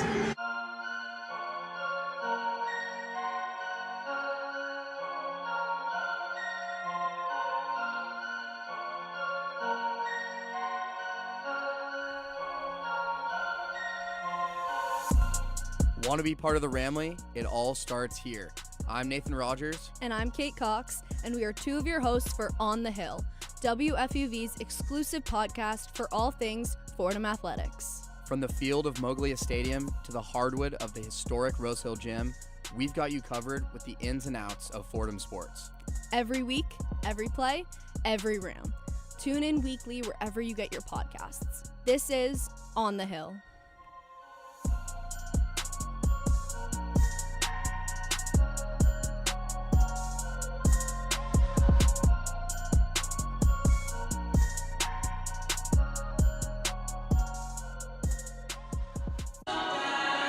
Welcome back into the Rose Hill Gym as the Fordham Rams and the Stony Brook Seawolves are tied at 30 apiece here as the Rose Hill Gym, the Rose Thrill getting very loud here as this game is tied. Fordham hasn't had a lead just yet, but they look to get it as Hill is at the free throw line. And they do get it as she makes her first one, 31-30 now Rams, with 4:39 in this third quarter as we come back from that timeout, and she'll take her second one. Fordham has now entered the bonus, so a big advantage for them as Hill makes her second free throw, pushing it to 32-30. Easily continuing her full court press on Oliver. Oliver over to Brantley on the Fordham logo, trying to find someone to go to, but not really seeing anyone open. Brantley pushing herself forward, back out, trying to push forward. Stony Brook doesn't tie this game with the short 2. Easily gets the rebound, fighting off multiple people. Her high pass, Hill still secures it. Over to in the paint, multiple people fighting for it. People falling down and shooting as they're falling. But Stony Brook will get their possession back. Omashula shot the ball as she fell to her knees, as she'll get subbed out for Wilson Saltos as her knee might be a little messed up. She seemed to be limping just a tiny bit, but she seems to be all right. But 4:08 left in this game, 32-30 Rams. Oliver over to Brantley once again at the Fordham F. There's Brown at the there's a whistle there and a foul on Hill, I believe. Again, sticking with that man-to-man coverage has been huge for this Fordham Rams team. Stick to your man. Stony Brook trying to inbound to someone. Finds Beretti near the key, pushing towards the free throw line in the paint. Her layup, no good, but a whistle. Stony Brook keeps possession. And they'll get 2 free throws here. We're going to see Lucretia Edwards check in. She has been huge for the Fordham Rams team. She's a 6-foot junior. And, you know, she shot 35% from three-point last year. She was used as a spacer who can guard up any position on the court. Look for her to ignite a little spark here with under 4 minutes to go in that third quarter. Beretti makes her first free throw.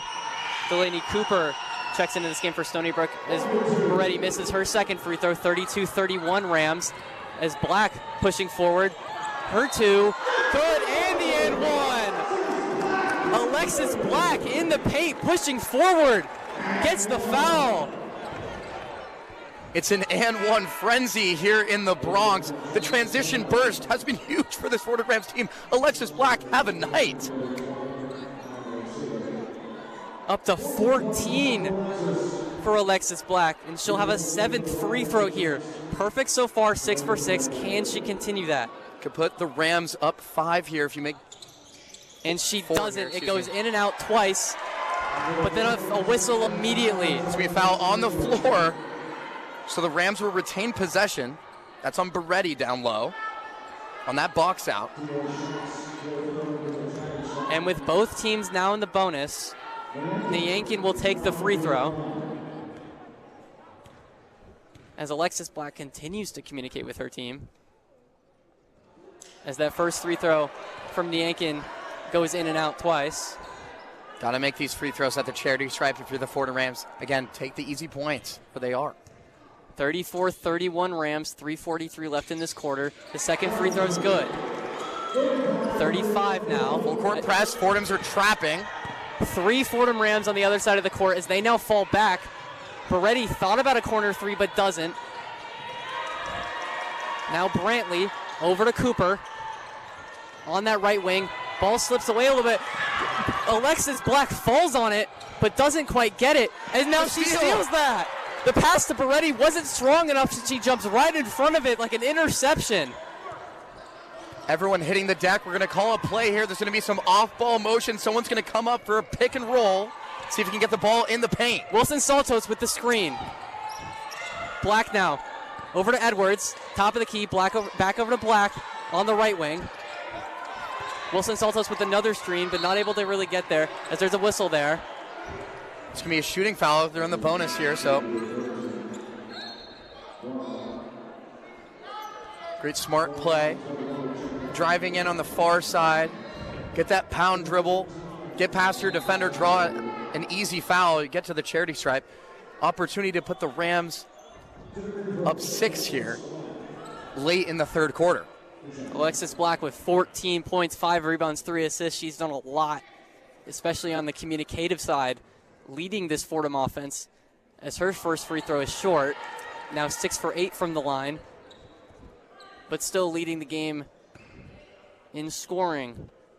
Notably, Brown for Stony Brook has 4 fouls as Black makes her second free throw, pushing her to 15 points and pushing the Fordham lead to 5 with 2:55 left in this quarter. The full court press, keeping the Seawolves on their side of the court. They're able to get there, but then a travel. The Fordham bench loves it. The energy in Rose Hill is thriving. You got under 3 minutes to go, but forcing a turnover late in the third quarter is huge. We got first down celebrations on the Fordham bench as there's a timeout. Coach B is going to draw up a play here. You have an opportunity to go up big, have the largest lead so far in the game. And look, rebounding has been huge. They have 34 rebounds. I mean, this Fordham Rams team, under the rim, they're top 8 offensively in the nation of all D1 schools in the country. These Fordham Rams they've really been able to get these rebounds. Niankin has 7 herself. Barry has 6. Alexis Black, even with her 15 points, still manages 5 rebounds. She's been doing so much, and every single Ram has been doing so much on every side of the ball. I mean, this also just looks like a brand new Fordham team coming into the second half. This first half, especially in that first quarter, they didn't look as strong, but this second half, they look a lot better defensively with those full court presses in action, and then also just everywhere else. And then this offense looks a lot stronger. They're driving more. The 3 attempts are still coming, maybe not making all of those, but the drives are definitely coming, and being in the bonus, they have to take advantage of the free throws even more. Exactly. The charity stripe is something that this team needs to focus on down the stretch. They've missed a few, but getting to the line is an improvement. We've talked about it all season so far, and even last season. That was something that kind of hurt them late in that 8-10 run that led to that loss in that second round. But look, improvement on a Coach B team is what you want. Absolutely. That's just what she's looking for. And I'm sure she's loving what this team is doing right now, especially the energy. We saw a play from Alexis Black. She was playing just insane defense. I mean, she loves it. This is what she lives for. These are the moments she loves. She's an attacking guard who can heat up quickly. If you are the Stony Brook Seawolves, you do not want her to get hot, especially late in that shot clock. She can draw a foul. She can go downhill. She can get to the rim. She can shoot from anywhere on the court. She is lethal. Or she'll knock the ball away and then dive on it like her life depends on it. She's a top 5 guard in the A-10 for a reason. She's done every part of this game. She's leading this offense. She's been the facilitator, the conductor in every way. And she's allowed this Fordham team to come back. They were down 10 in that first quarter. It was 15-5 at one point, and this Fordham team looked deflated. But the energy is back. Rose Throw is thriving. There's people here. It's loud. I can barely hear myself sometimes. And I love it. The environment's awesome. The Fordham bench especially. I saw first down celebrations. I saw a lot of celebrations every single time there's a big call on the Fordham side. I see flexing. I see yelling from the Fordham 5 on the court. They're high energy. They're happy to be here, and they're happy to just be on this court right now. So if you're Joy McCorvey, you really want to make that extra pass, especially on that wing side. If you're beyond the arc, make that extra pass. Go inside and challenge the big players for Fordham. It's going to look like Lucretia Edwards is going to get the nod to finish this third quarter. So she's been huge for this team. As well as Kayla Berry. She has 6 boards. You know, she's a glue player. She's 5th in the A-10 in field goal percentage with 62%. How about that from a role player? Play resumes as Beasley near the key for Fordham, driving into the paint, back out to Edwards, also driving into the paint. Her 2, off glass, bounce around a little bit, not good. Wilson Salto's trying to get the rebound away from Fro Garcia, but not able to. As I'm not sure what the call is, but I believe it's Stony Brook ball. Yeah, possession arrow is going to go in the Stony Brook side. Or with the foul, and with both teams being in the bonus. Excuse me, it's going to be shooting. Yeah. Stony Brook will get the free throws. Fro Garcia will be taking them. Yep.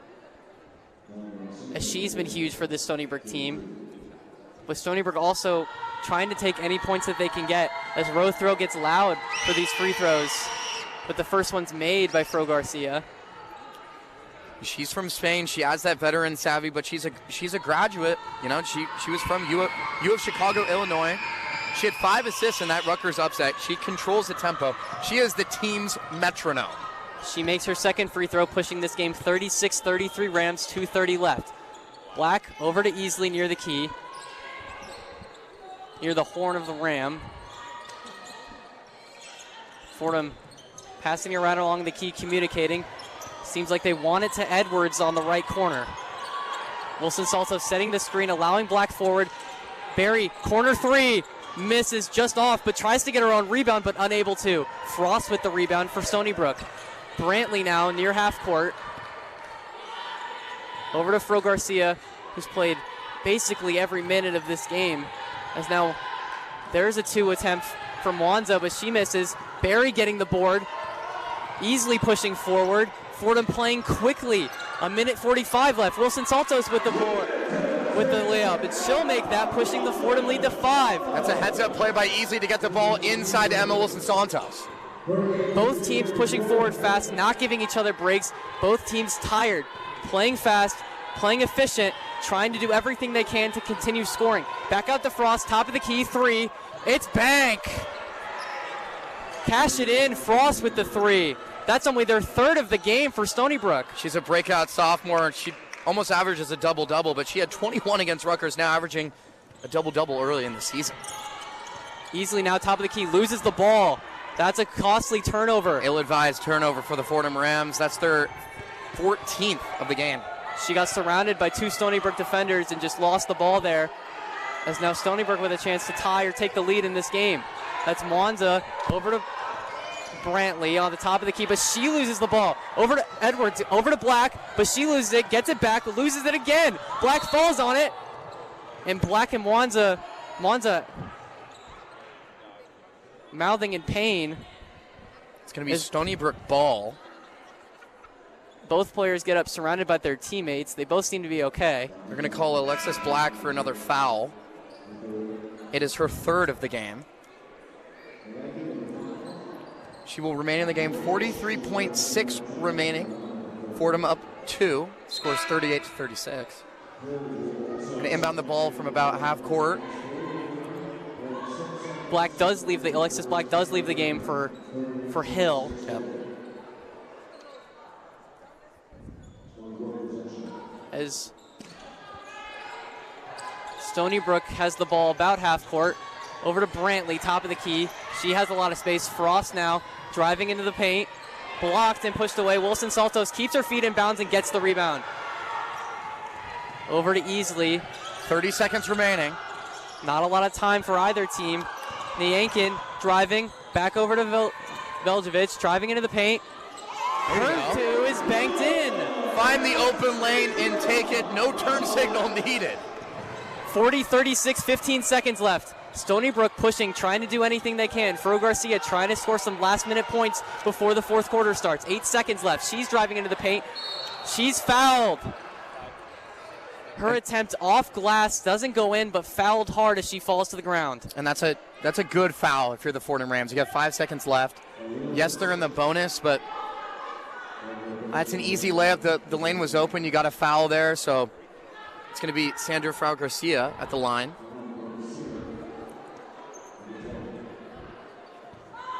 Number 20 for Stony Brook made her last 2 free throws not long ago as she shoots her 3rd. That one goes in. There's Rose Thurl really cheering for them to miss, but unfazed by the noise and the screams. 5 seconds, in this quarter as that other free throw also will go in. 40-38 is now the Fordham lead. Over to Easley, only 5 seconds. Not a lot of time. She's pushing forward. Driving over to Niankin. Her 2 airballed.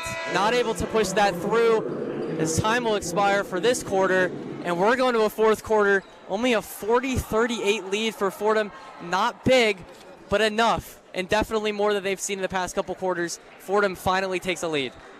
And free throws have been huge for both sides today. And Fordham getting to the line 12 times, but only converting on 7 of those. That's good for 58%. You got to make your free throws at the charity stripe. But Fordham up by 2. This is going to be a close game. I mean, both sides of the ball have been playing well for each team. The energy is high here in Rose Hill. Absolutely. The defenses have been very, very good. Not allowing for a ton of good looks. Not a lot of threes in this game. Stony Brook's 3 for 11. Fordham is 4 for 13. Alexis Black has 2 of those. She's 2 for 2. And she's done a lot of the Fordham scoring. But really good defense on both sides. Really just able to lock down and not really allow for a lot of those good looks.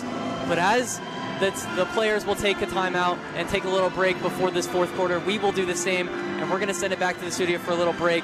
Just a little promo. And we'll be right back right after this.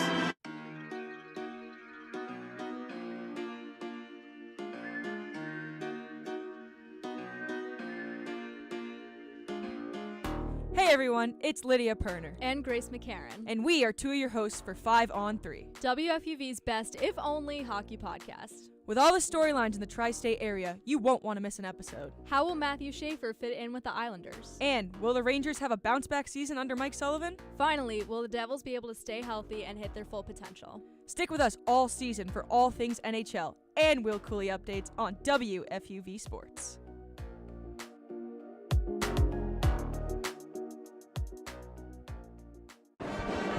Welcome back into the Rose Hill Gym as quarter 3 just ended and quarter 4 will get underway as we're going to go to a little sidelines report. Isabella's got some more for us as she's continued to talk to the Fordham coaches, and she's got a little more for us. What do you got? I actually do have a little bit more for you. It's actually about Alexis Black this time. She's proven herself as a captain in every single way possible these past 30 minutes. She's been the first one attempting to argue with the ref. She's been strategically and so physically, like everything, leaving it all out on the court. She's had these full conversations with Coach B, and this is her first year as a Ram. She's just showing her power, she's showing her dedication, and like I said, she's just leaving it all on the court, possession after possession. Thanks, guys. Back to y'all. Absolutely. I 100% agree with you, because as we've been watching this game, we've seen Alexis Black dive on almost every single ball. We've seen her put up shots. We've seen her facilitate the offense, communicating with coaches, communicating with players.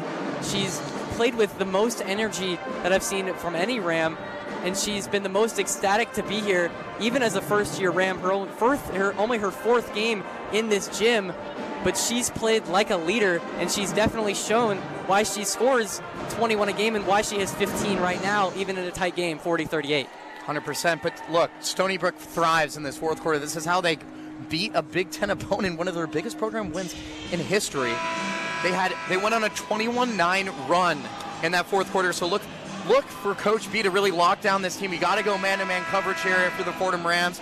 They're going to start with an inbound on the near side, right in front of our desk. Mason Hill will check in the ball.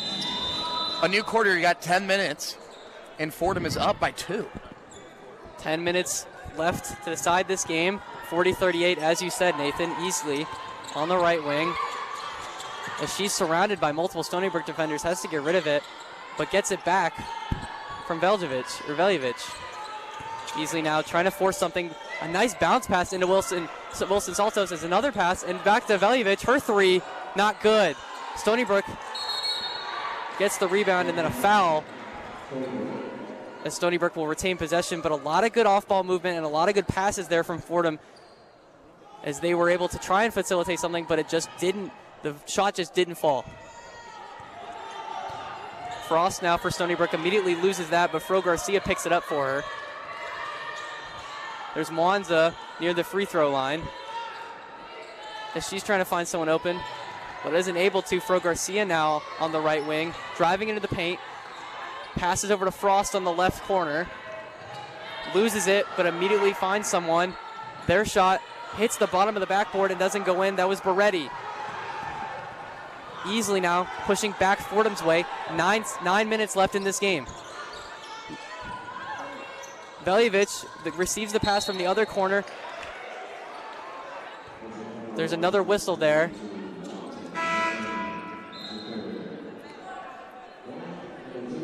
They won't be shooting their inbound the ball near side. Fordham keeps possession here, as Alexis Black also will check back into this game. She's been a huge story so far for the Rams.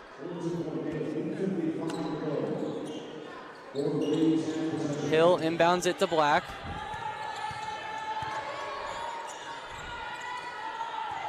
Her pass over to Liley, who also checked in this game, as she drives. Her short two misses. Wilson Salto's fighting for the rebound. As Ref got hit in the knee there, because such an aggressive play by Emma Wilson Santos. She brought 2 Seawolves down with her at the baseline. It will be Stony Brook ball with 8:45 left, but the intensity is there. The high motor offense is there. They just got to get those shots falling. Fro Garcia one-on-one with Hill on the right wing. A screen there for her. There's Oliver now on the left wing. Back to Fro Garcia near the key. She's driving towards the paint. Right side. Knocked away. Hits the camera lady. Blocked by Mason Hill. And Mason Hill, the freshman out of Rhode Island, she has been huge. She gives size in the perimeter, but her rebounding from the backcourt and just her intensity is huge. Her wing use in the second unit has such an upside for this Coach B program. Quick pass into Brantley in the paint. Doesn't get it, but the Stony Brook gets the rebound. There's Potter, as that'll go out of bounds again, but Stony Brook will keep it. 3 seconds remaining on the shot clock. Look for something under the rim here if you're the Seawolves. Fro Garcia goes out to Brantley. Not a lot of time. She's driving, and she tries to get the shot off. but there's a whistle there, and I believe it'll be... It's going to be a foul on London Lively. So Stony Brook will get a new shot clock. They'll inbound the ball far side. London Lively will check out. It'll be Oliver with the inbound into Fro Garcia. She's near the key. Pass over to Potter as she's trying to do something. Back over to Fro Garcia. Loses it for a second. Gets it back in the paint. Back out to Frost. 7 seconds on the shot clock. Not a lot of time. Back out to Brantley. 3 seconds. 2, 1. Brantley, shot clock violation. Doesn't get it off. Lucretia Edwards. It's Clamp City up here in Rose Hill. That was huge. As there's a deep pass from Black over to Niakin with the layup. Do it on both sides of the ball. Another assist for her. 42-38 Rams, the first score of the fourth quarter. 7:30 left. Corner three for Stony Brook, off rim. Oliver doesn't get it to fall, as there's another whistle and a turnover, and Fordham will get the ball. One-handed rebound by Emma Wilson-Santos. She has been an absolute game changer for this team. Her fresh legs and veteran savvy are huge. Niankin, long pass at the Fordham F for Vujovic, Back over to Black, near half court. Fordham slowing it down a little bit with a 4-point lead. Near the Fordham M is Black, over to the left wing. Just communicating with her team, trying to set up a play. 10 seconds on the shot clock. 7 minutes left in the quarter. Back over to Black, 5 seconds to do something. Over on the right wing, 3, her corner 3. Off rim just a little bit. A lot of open space for Fro Garcia. Only one defender to beat. She slows down a little bit and lets her team catch up. She's still in the paint. Fro Garcia, her layup is good. That's a strong layup. Hard to beat that one, but look, she's a floor general for a reason. Black rushing down the court immediately. A whistle there. Timeout Fordham. And a timeout for Fordham as the game was speeding up a lot. 6:43 left in this quarter, 42-40 Fordham. There's not a lot of scoring in these 3.5 minutes. Only 4 points for Fordham, or I believe 4 points for both sides, as these teams keep playing the tight-knit defense and not allowing each other to really get anything done. Not a lot of good shots have gotten off, and just each team has really clamped down on each other. Something to keep of note, look, Stony Brook's owning the glass so far in this fourth quarter. They have 6 rebounds to Fordham's 3, and they're just cleaning up well under the rim. And if you are Joy McCorvey, nothing better to ask than to beat this team close to the glass, tilting the glass. But look, Alexis Black, look for Alexis Black to turn it on here. You know, she has that relentless, unshakable mentality. She's been a forward-thinking offensive player. And look, Coach B said when she plays her tempo, it's really hard to slow her down. Absolutely, and she's only attempted 3 threes so far in this game. She made 2 of them. Her other field goal attempts really from short haven't really been successful, but her three-pointers really have. If she can get some open looks, look to see her try and make something and try and have a big play for a momentum shift. But Stony Brook obviously wanting to prevent that, wanting a momentum shift of their own. Who would they turn to for maybe a big shot or a big play? Yeah, Brantley is a player for Stony Brook that has been an absolute game changer. And look, she's a 6-foot junior. She's from New York. She's averaged 8 points per game. She's made 23 starts last season, but she grabbed 134 rebounds last year and made 33 steals. She scored 23 points in that upset against Rutgers last week. But look, if you're Stony Brook, again, the defense is what wins these games, is what Coach Joy said. If everyone can find great ball pressure, communicate, and be where you can to make a play, is what she said last week before that Rutgers win. And look, Stony Brook, last season went 12-18. They're still building a strong program. And look in these last 6 to 7 minutes for this Stony Brook team to really turn it on. Again, that 21-9 run really sealed the deal for this Stony Brook team. Yeah, there's a whole lot of basketball still left to play. 6:43 left on the clock, 42 Rams, 40 Seawolves. We haven't seen a whole lot of Brantley. She's 2 for 9 from the field with 4 points and 3 rebounds.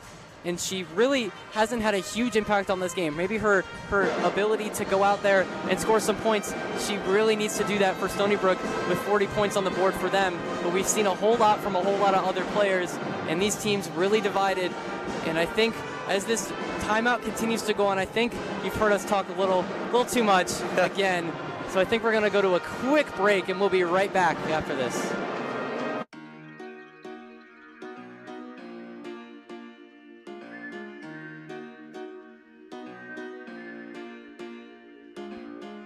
Hey everyone, it's Lydia Perner. And Grace McCarran. And we are two of your hosts for 5 on 3. WFUV's best, if only, hockey podcast. With all the storylines in the tri-state area, you won't want to miss an episode. How will Matthew Schaefer fit in with the Islanders? And will the Rangers have a bounce-back season under Mike Sullivan? Finally, will the Devils be able to stay healthy and hit their full potential? Stick with us all season for all things NHL and Will Cooley updates on WFUV Sports.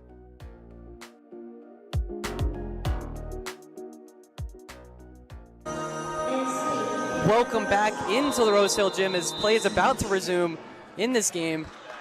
Some women's basketball action as Easley receives the inbound from Black as she immediately loses the ball but gets it back. Over to Black on the right wing. Her three off the rim, just a little short as Fro Garcia gets the rebound for Stony Brook. Tried to get a good look there, just didn't fall. Brantley, who we talked about a little bit, back to Fro Garcia near the key, but on the right wing. Frost with her hands up, sets a screen, over to her. She can shoot. Into Brantley, a tight pass, isn't able to make it, easily picks up the ball off the floor. She's pushing forward, over to Black on the right wing. Now into the corner. Guarded closely, loses the ball off her foot. And Fro Garcia, we saw her frustrated a while ago, now a lot happier, especially after that first turnover. 6 minutes, 3 seconds left in this game. Nearly 2 turnovers after the break. If you're Coach B, not what you want, but hey, look, they're playing hard, and that's what you want. They cut off that cut pass to Brantley, and that's what you wanted for the Fordham Rams. Oliver over to Brantley, in between the key and the right wing. Now securely on the right wing. Into Potter. Potter driving into the paint. Trying to force something, a lot of pressure, but throws it out of bounds. And that'll be Fordham ball. She didn't have a lot of space to do anything in the paint. Fordham doing a good job of flying down near the baseline and swarming Seawolves offense. Niankin on the right wing, over to Barry. Over to Black now near the key. Black on the right wing, surrounded, she's getting triple teamed. And her pass to Easley went wide and out of bounds. And look, that was all Brantley there for the Seawolves. They're, again, swarming defense is the name of the game for this Coach Joy team, and they've been taking away that pick and roll early. Easley continuing her press full court, but Fro Garcia is able to get by. Frost three, off rim, just short. Black now driving forward. Her pass on the other side of the court over to Barry. She drives in. Her two isn't able to go, but she gets the foul. Way to get downhill, and look, we talked about getting to the chair stripe. You got to hit these two. There's 5 minutes remaining. You're only up by 2. Great opportunity here to put the Rams up 4. And Kayla Berry has been, she's a senior, and she's bringing that veteran presence to this team down low. Especially since, as in her senior year, all 4 of those years at Fordham, she's a veteran. Even in this Rose Hill gym, she knows how to play here as she makes her first free throw. Now with 2 points on the game, but more importantly, her 6 rebounds have been big as she misses her second free throw. But Fordham dives on the ball. Both teams do, but Stony Brook will get possession there as Brantley dove on that. Getting up gingerly for Brantley. She's going to take a rest. So it'll be basically a whole new lineup for this Seawolves team. They'll inbound the ball on the baseline near side. 5 minutes remaining. Fordham up by 3. Easley will have the full court press. Beretti and Wanza come in and replace some Stony Brook players for some fresh legs. Fro Garcia now on the Fordham R. Driving on the left wing over to Frost. Top of the key. Now she's driving, but pushes it back, and there's a steal. Niankin, a layup. It's good. There you go. Tons of space. Open layup for Niankin, the steal. Transition burst for the Fordham Rams. 4:30 to go. You're up by 5. Fro Garcia, top of the key, trying to get the momentum back, but Rose throw is alive. In the paint, but a foul there on Wanza as she tried to put something up in the paint, but was knocked away. Smart foul. It won't be shooting. So they'll inbound the ball. I believe it will be shooting. They called it in the active shooting. Yep. So they'll have 2 here. Opportunity to put them within 3. And look, Mwanza has been she's been massive for this Stony Brook team. She's a junior out of Zimbabwe, but she gives Stony Brook a true paint presence. She cleans the glass so well, too. She makes her first free throw of 2 to make the lead for Fordham, 45-41 with 4:24 left in this game. She also makes the second one, cutting the lead to 3. Fordham playing quickly, easily, over to Barry, right in front of us. And there's a foul. There's a turnover for Fordham. Not good if you're the Rams. Ball immediately goes back to the Seawolves. Coach B talking to her team. They're going to have to communicate on defense if they want to close out this fourth quarter.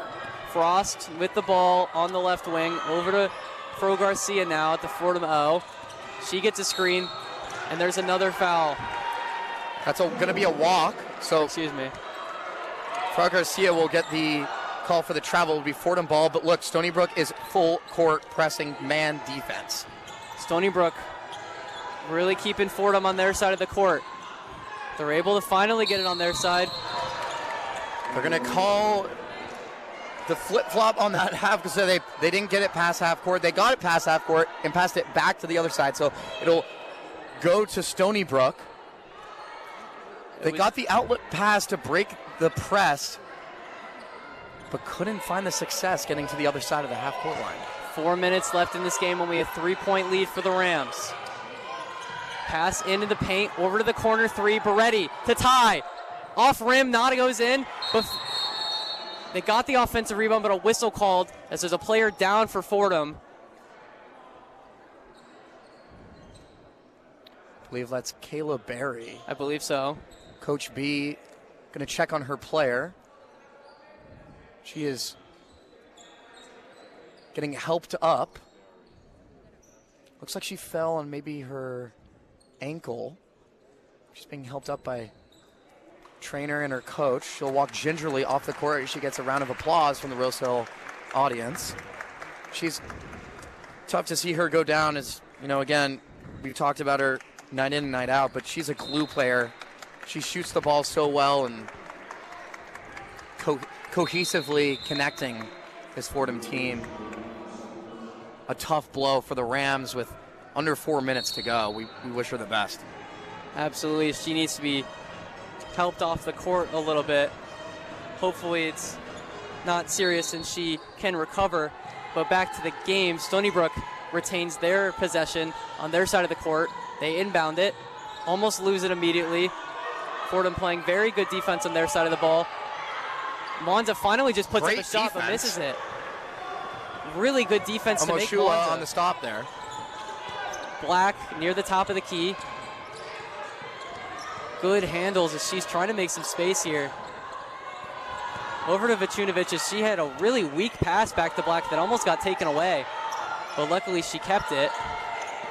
Black now pushing forward. Her pass to Vucinovic deflected off of Stony Brook. 7 seconds on the shot clock and they'll have to inbound. Vucinovic now leaves for Liley as she comes in for some more size.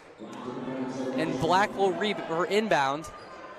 With, again, 7 seconds on the shot clock, easily gets the inbound. She's surrounded by players, back over to Nyankin, only 2 seconds left, 1. She got the shot off. She got the shot off before the shot clock, and her 2 counts. 47-42 Rams. Frost now, her 3. Just short, easily with the rebound. Pushing forward, over to Black on the other side of the court. Her right wing 3, just short. Off rim and glass. I think if she made that, this gym would have exploded. That is right, Derek. But Fro Garcia now pushing back over to Brantley for Stony Brook. Back to Frost. She thought about shooting her right wing 3. She doesn't. Trying to make some good handles. Brantley, the corner 3. Just short again, or just off. As there's a foul there as Beretti for Stony Brook got the offensive rebound, tried to put it back up, but gets fouled in the process and misses. Ooh, Derek, another thriller in the Rose Hill Gym. We had the men's game last night against Wagner, a team that made the tournament a couple years ago. Just down to the wire, Day-Day Reeves with that dagger. Will we see another one tonight from Fordham? Back-to-back nights in Rose Hill, the two thrills. I gotta somehow top Joe Henry. Top a Day-Day dagger. To. I might have to top a Day-Day dagger. But Beretti with 2 free throws after getting fouled right under the rim. She makes her first one as screams erupt in the gym, not affecting her. 47-44 with 2:27 left in this game. Fordham with the lead. Liley, excuse me. Now Easley. Coach B trying to communicate with her team, trying to call a play. Easley pushing forward. Niankin thought about 3, takes the short 2 instead. It's good. And that's just a smart play from the coach's X factor, Niankin. She's from Quebec. She doesn't take the 3, but she takes a high percentage 2-point shot and converts. Fordham up by 5. Very good shot there. As Stony Brook, if they're under 2 minutes, down 5, need to play something here. Mwanza with the short 2 in the paint misses, but they get the rebound out to Fro Garcia. Shot clock resets back to, well, it's back to 20, back to 15 now. Beretti open for 3, but then closed by Liley. And a whistle there stops play. There'll be a timeout now. I thought they said a timeout was called.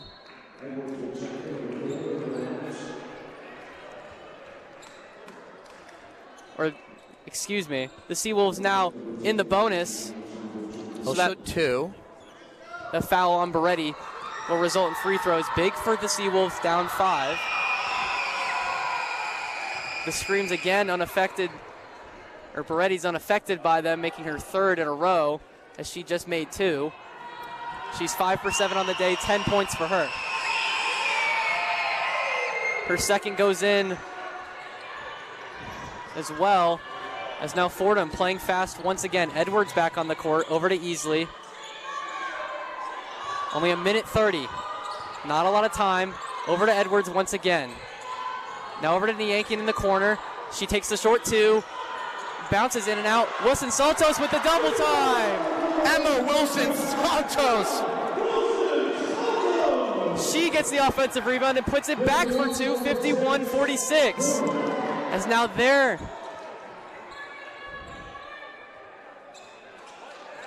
The Fordham bench erupted like there was a timeout called, but there was not. A minute 13 to go. Fordham up 51-46. Stony Brook needs to find a way to make up this 5-point deficit. Fro Garcia over to Frost, thought about 3, doesn't take it, tries to make a weird 2, but isn't able to, and Fordham gets the ball back. Emma Wilson Santos doing it on both sides of the court. She gets a strong lay right under the rim, and now she draws a charge to give the Fordham possession. Only a minute left in this game. Niankin trying to inbound as Stony Brook continues the full court press. Black over to Easley. A deep pass to Edwards, and she's open. You got to play keep away here. You have 50 seconds left. Take the shot clock all the way down. It's at 19 now. Stony Brook will foul. So Alexis Black will go to the line. Fordham does enter the bonus with that foul, so yes, she will go to the line. 51-46 Fordham, as there's 50 seconds left in this game. Stony Brook has to foul so they can try and get possession back. But Alexis Black, 7 for 9 so far from the free throw line. She's been very good in her opportunities that she's given herself by driving and making opportunities, as she misses her first, going for 7 to 10 now. That's a smart foul if you're the Seawolves, because Fordham hasn't been shooting well tonight at the charity stripe, so they stopped the time, and Alexis Black shooting her second free throw. She makes the second, pushing the Fordham lead to 6. As now there's a timeout. I was tricked up a couple times thinking there was a timeout, but a timeout is now called with under a minute, as these teams need to convene to figure out what the game plan is for these final 50 seconds, especially Stony Brook, as they're now down 6. They were up big early in this game, but it seems to have flipped up. Fordham slowly but surely crawling back into this game now with a lead. What does Stony Brook need to do to get back in this? Yeah, you got 50 seconds left. You're down pretty big. You got to score quick. So look for Beretti to get the ball top of the key, get a little pick and roll action, try to get down to the rim. But if the three's open, you take it, but you take any shot that's open as quick as possible. You take the easiest shot first if you're the Stony Brook Seawolves, but if you're the Fordham Rams, you close out on the wing, you stay close to your man, and no threes allowed. Don't be generous if you're the Fordham Rams here. Fordham cannot allow a big momentum shot. As Stony Brook gets the inbound, 45 now left in this game. Fro Garcia finds in the corner. Three is short. As the ball bounces around a little bit, Stony Brook puts the shot up, and a whistle's called. It looked like Nyankin had that rebound in her right hand. The ball just slipped out of her hands there. Stony Brook recovered it, and now Brantley will go to the line.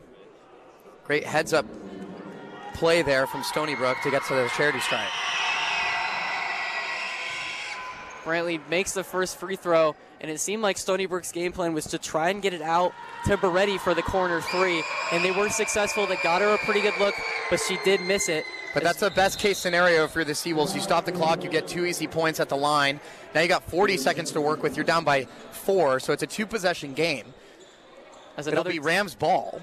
So you take the shot clock all the way down, theoretically, if they don't foul. It'll be interesting to see here what Coach Joy does if you're the Stony Brook Seawolves. Do you foul? They're going to come out with that full court press. If you're the Fordham Rams, you got to draw up something to break the press and get past the half-court line. We've already saw the foul that resulted in a turnover that they couldn't get the ball past half-court.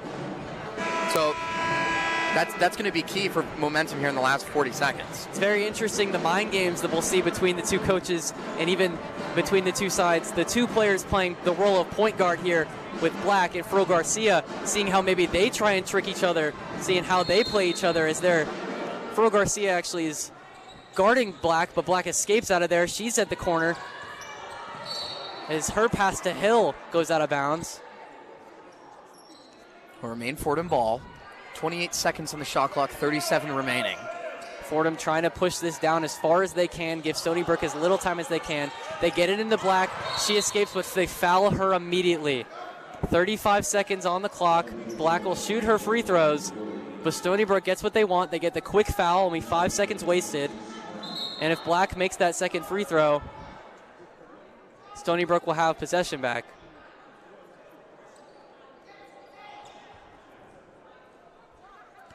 Alexis Black has been clutch her whole career. See if she can hit both of these free throws. She misses the first one short, which has been the theme for her last couple trips to the line, missing the first one and makes that second one. As she does the same here. Another timeout to allow Stony Brook to have possession closer and give them a better chance, as we see a lot of mind games here. Yeah, so if you're Fordham, obviously Stony Brook's going to go quick. They're going to get it to their shooters. And again, it's the same scenario as last time. Get into an open shooter and take that open shot. If it's a 3, you take it. If it's a 2, you also take it. Drive to the lane, get something open. But look, if you're the Fordham Rams, do not foul. You don't want this Seawolves team to stop the clock, get 2 free points, and make it a 1-possession game. That would be an absolute nightmare here at Rose Hill. But hey, you're up 5. You got a comfortable lead. Play smart basketball. Stay in your man, and don't let them get down the line. If there's an open shot, close out on the wings. Fordham has done a very, very good job not allowing the 3 ball. Only 3 threes made for Stony Brook from 3 different players, Frost, Beretti, and Bennett. And Frost normally scores, or her past couple games, she's been scoring about 15 a game. She's only been held to 5 points a game, or 5 points in this game. They've been able to hold her down, and a lot of their big shooters that played a big part in the Rutgers win haven't really been able to find their shots in this game, or at least even find the basket, even if they've been able to get the shots. Timeout now over, as Fro Garcia will have the inbound for Stony Brook as they try to have some last-minute action, down 5. 35 seconds left. A deep pass to Brantley, straight in the paint, but she's pushed immediately right when she grabbed that. As you said, Coach B a little disappointed here because, only 2 seconds shaved from the game clock and you fouled on a cross-court pass. There's almost like kind of a lob opportunity there for Brantley from the inbound. They tried to get it into her quickly and just get an easy 2. But the idea there was that they knew that the Fordham Rams would swarm under the rim and hack whoever was under the rim, and it results in 2 shots for Brantley at the charity stripe. She makes that first one, cutting the deficit to 4. And as you said, the one thing that Fordham didn't want to do was foul. But 1 second after they come back from the timeout, they do. Coach B will take a timeout. You got to draw up something and talk to your players here. Talk it over. It's now a 1-possession game. Again, 34.6 remaining on the game clock. You have 30 seconds to work with on the shot clock. So play keep away, but again, get it across half court. Keep it in Alexis Black's hands. And because she's a late clock creator, and again, she's third in the A-10 in points per game for a reason. She's done this her whole career at App State. She's from D.C. She's known for these moments. Get it to your best player. Play keep away. Be smart. The absolute worst is a turnover. You do not want to give the Seawolves the ball here. And if you're the Seawolves, take away that pick and roll, but you want to swarm outside beyond the arc. Worst possible scenario would be Fordham allowing Stony Brook to just have a free possession because they're only up 3 with 34.6 seconds left, 53-50 Fordham. They'll go from a stacked position here. Get the ball inbound. Into Niankin. She will go to the line. There's a foul immediately. Again. Frost seemed to try and foul her immediately, but the ref, who was looking right at her, wasn't whistling. But finally, these are 2 key free throws here for Niankin. She's the coach's X factor. She's very consistent. She was praised for her summer work in the gym. See what she can do here with 2 at the line. Her first goes in, giving her 15 points on the day so far. 8 rebounds to go along with it, nearing a double-double. Fordham up by 4. 30 seconds left. Her second free throw, also good. 55-50. Stony Brook pushing down the court. The 3, off glass. Peretti not able to get it. Wilson Saltos gets the rebound back and a foul immediately. And they'll foul Black. Stony Brook a little upset there as they lost control of the ball. Trying to go downhill towards the rim. And it's just the Fordham defense just rising above as they do. There's tenacious and relentless defense tonight. Alexis Black back to the line. She has 17 tonight. 9 of 13 at the line. Black again misses her first free throw. It seems we've been repetitive the last couple times she's been at the line. Again, she misses the first but makes the second. Fordham full court pressing. Turnover for the Seawolves. It's Fordham ball. Black immediately steals the ball back, trying to avoid getting fouled, but she does. So she'll get fouled with 13.3 remaining. This could absolutely ice the game if you make these free throws to put the Fordham Rams team up 8 with 13 seconds to go. What a switch of cards in the last 3 minutes of this game.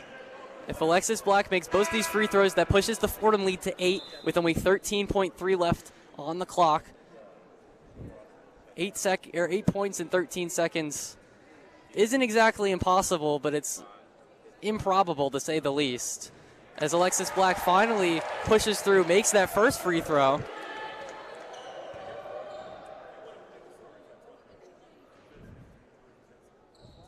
And she'll also make the second. 58-50 Fordham, 13.3 left. Fordham almost steals on the inbound, but doesn't quite get it. Beretti now with the layup, and she'll get those easy 2 points. 7.5 seconds left, 58-52 Fordham. As there will be a Fordham timeout here. Coach B doesn't want to take any risks here from that baseline inbound. She'll call a timeout. Talk it over here. You're up 6 as a 2-possession game with 7.5 seconds remaining. Again, they'll inbound the ball near side. Again, again, you just get it to your best player. They'll get it to Alexis Black, and Stony Brook looking to foul and hoping they miss at the line. But look, Fordham has been absolutely dominant to end a thrilling fourth quarter for both teams against a team that is coming off a huge Rutgers win that dominated in the fourth quarter. To limit this team from cleaning the glass in that second half has been absolutely massive for the Fordham Rams. Absolutely, Nathan, as they look to try and close this out. Coach B not taking any chances, as you said. 7.5 seconds left, Fordham up 6, 58-52, as Rose Thrill looks to see another win here in the Rose Hill Gym, and Fordham looks to close out this 4-game homestand to start their season 3-1. It's an off-ball pick, try to get Black open. She does, as she's way back, as Stony Brook doesn't seem to be fouling, and that will end the game. 1 second left, and there's the buzzer as Fordham, the Rams, take down the Stony Brook Seawolves 58-52, and that will be your final score as the music begins to play. Rose Thrill goes active in a big game for a lot of Rams, especially the story of the game. Alexis Black, 20 points for her, 6 rebounds to go along, 4 assists. Also led the team with 2 steals. She did it all on both sides of the ball, playing with such energy. We just saw so much, Nathan. Like, what happened? Alexis Black is she's always going to be there. She's a late clock creator. She's the momentum of this team. She's the heart and beat of this team. Coach B praises her night in and night out. And she's the difference maker for this Fordham Rams team, especially down the stretch in that second half. I mean, this team is 3-1 at home to start the season. That is what you want. It's exciting. It's amazing to see, especially Fordham down 10 in that first quarter, down 15-5, but they're able to come back. They extend their lead. They have a lead going into the third quarter, or at the end of the third quarter, and keep that lead. They secure it.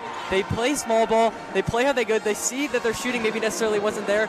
4 for 17 from 3, but they found other ways to do it. Alexis Black allowing herself to have 12 made free throws, 17 attempts. I mean, that's what you got to do. You got to be able to drive. You got to be able to score in multiple ways, and that's what they were able to do. They were able to secure this win. However, they were able to rebound, 45 rebounds total. Wilson Saltos with 10 herself. They were able to do what they were taught to do. They rebounded just like they always have.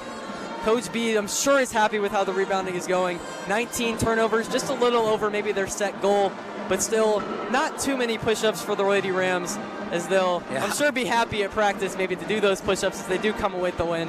But we got any last thoughts for us, Nathan? Well, just a great win, especially another thrill. Back-to-back nights at Rose Hill, where both the men's and the women's program get a home win. So both teams will go on the road. Fordham women will face Buffalo at Buffalo. Yep. So they'll go on the road here, and then they face Seton Hall. So 2 great matchups where size will be the determiner, but great on the glass tonight, and that made the difference. Absolutely. And before we completely wrap it up, we're just going to go to a quick break, and then we're going to have a special interview with you with Isabella right after this.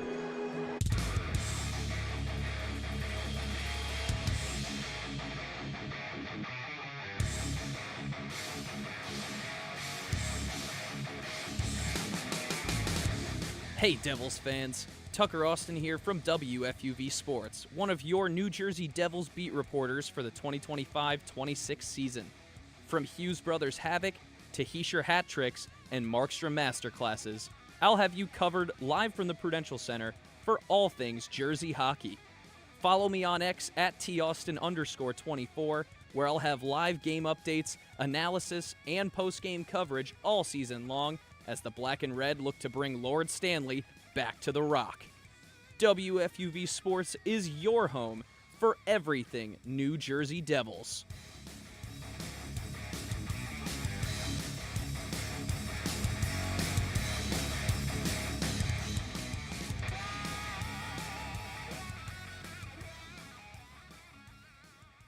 Thanks, guys. I want to ask you, Alexis, a couple questions. First of all, how has being the team captain in your first year as a Ram affected your mindset? It means everything. I mean, just having that title, having that privilege, just to go out here every day with the team and execute. Our coach preaches defensive intensity, and tonight we've seen that a lot. but just having a group that trusts me to lead them, that means everything. That means a lot to me. Yeah, and I want to talk to you a little bit about the green lights. What's it like having to have that green light from a coach like Coach B and to get up there and to get those shots that you do want? Like I said, it's a privilege, but I feel like as a point guard, I still have to try to get my teammates involved. There's always like a split between being aggressive and try to get my teammates involved. So I try to do both. And I've been doing pretty well at it, trying to stay consistent within that. Yeah, and about your consistency and your communication on and off the court with your teammates and your coach, it seems to be ramping up the play and just like the overall on-court attitude. How do you keep up that momentum going into this Sunday's game against Buffalo? Just playing out brand of basketball, trying not to get away from that. Doing what we know is true to us and sticking to that, trusting our teammates, trusting the coaching staff with the scout and the game plan, and just standing with that. Yeah, and what is your brand of basketball, would you say? Aggressiveness. Aggressiveness. We like to get after it, run in transition. We're a very fast team. Coach B does run us to death, so we run in transition. We like to play intense defense, get stops, and get out. All right, well, thank you so much, Alexis. Alexis. This has been Alexis Black. I've been Isabella Terracini, sending it back to Derek and Nathan. Thanks, guys. Thank you. Thank you.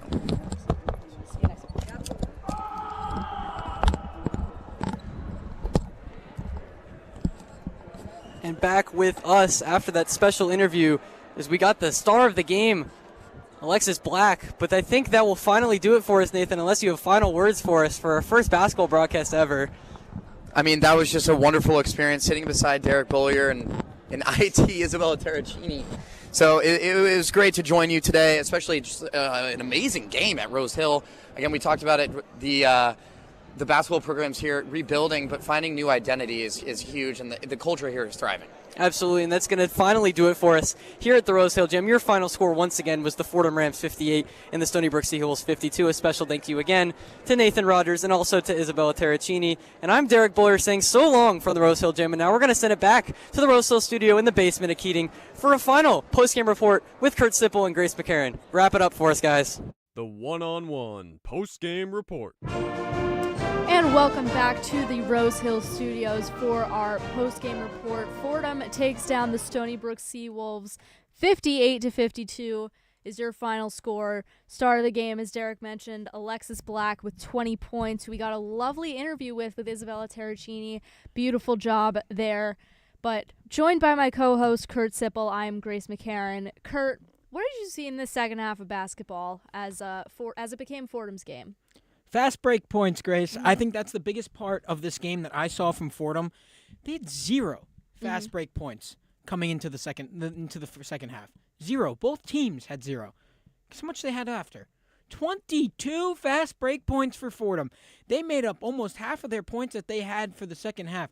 That is incredible stuff for Fordham. Exactly the way that they want to play aggressive, they want to play physical, and they want to play fast. And that is something that we heard Alexis Black say on the broadcast, and that is something that we just saw from the Fordham Rams in another come-from-behind victory. They've done this now 3 times, Grace. This is their identity, I guess. I mean, I don't know how much I love an identity of playing from behind every time that you have to go out on the floor, because doesn't always work. You can't always make a comeback, but I love that they are always in games, because a lot of the time last season, it felt like once a deficit was maybe a few points higher than usual for Fordham, it felt like they were almost never able to get back, if you get what I mean. Yep. It felt like some deficits were just too large. And now it feels like nothing's too large for Fordham. Down 10 in this game and able to come all the way roaring back. I mean, game ball. Yet again, I think that goes to Alexis Black. 20 points. Or Onella Nyankin, another transfer student, 16 points. Big performances yet again from the team captain in Alexis Black, and then another big game from another person who stepped up. Before that, we saw a big game from Ugne. We've seen big games from other members of this team. But consistency is Alexis Black, the crown jewel of this Fordham offense, really taking that role from Taylor Donaldson, but she's doing more. She's assisting. She's bringing out the steals as well. What a great performance for Fordham in that second half. And I think if you're a Fordham Ram, you're very excited to see what they bring up in Buffalo. As you mentioned, their next game will be Sunday, their first road game of the season in Buffalo against the Buffalo Bison. Cold day out there. It's going to be cold, and we'll have to see how they build on this excellent win. Kurt, you heard them mention post-game you heard specifically Alexis Black mention post-game how Coach B runs them into the ground. How did you see Coach B's effect keeping this team moving? They outscored Stony Brook in the last 3 quarters after being outscored 15-8 by Stony Brook in the first. How did you see her impact throughout this game? Yet again, points, the ability to be the lead ball handler for this Fordham squad. That is something else that has been so apparent for her, leading this team in assists today. Actually, let me correct myself. She was not leading in assists today. Karen Easley, the freshman, was leading in assists today, and they were playing on tandem with each other. So it just shows you the passing ability that Fordham has today, the second chance opportunities.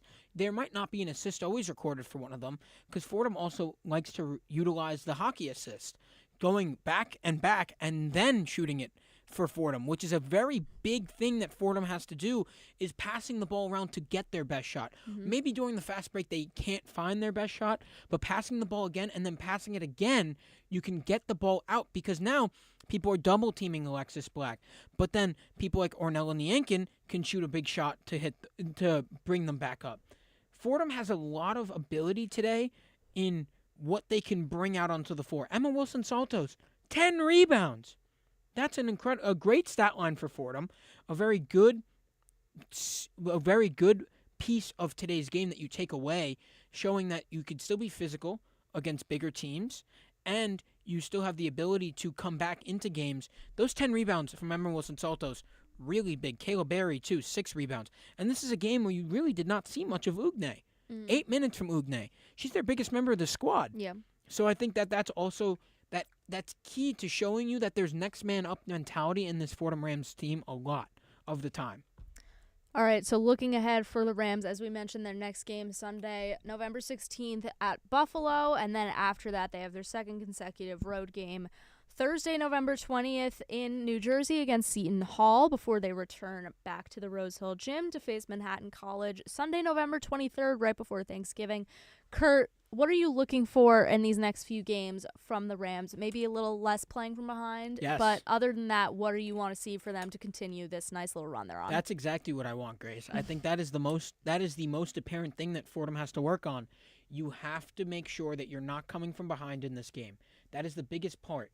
If you're going to start the game fast, start the game hard, and make sure that this Buffalo team knows where you're coming from. You have to show them your Bronx grit, because that's exactly what they need immediately coming out of that game. Get an early lead, keep that early lead, and then play exactly how you play when you're down. That's what the Fordham Rams need. Play the same way when you play when you're down, that type of aggression and that type of hard basketball that they play with. Do that exact same thing, but against Buffalo when you have a lead. Press, do all those things, steal the ball, get fast break points, and you will win the game with ease.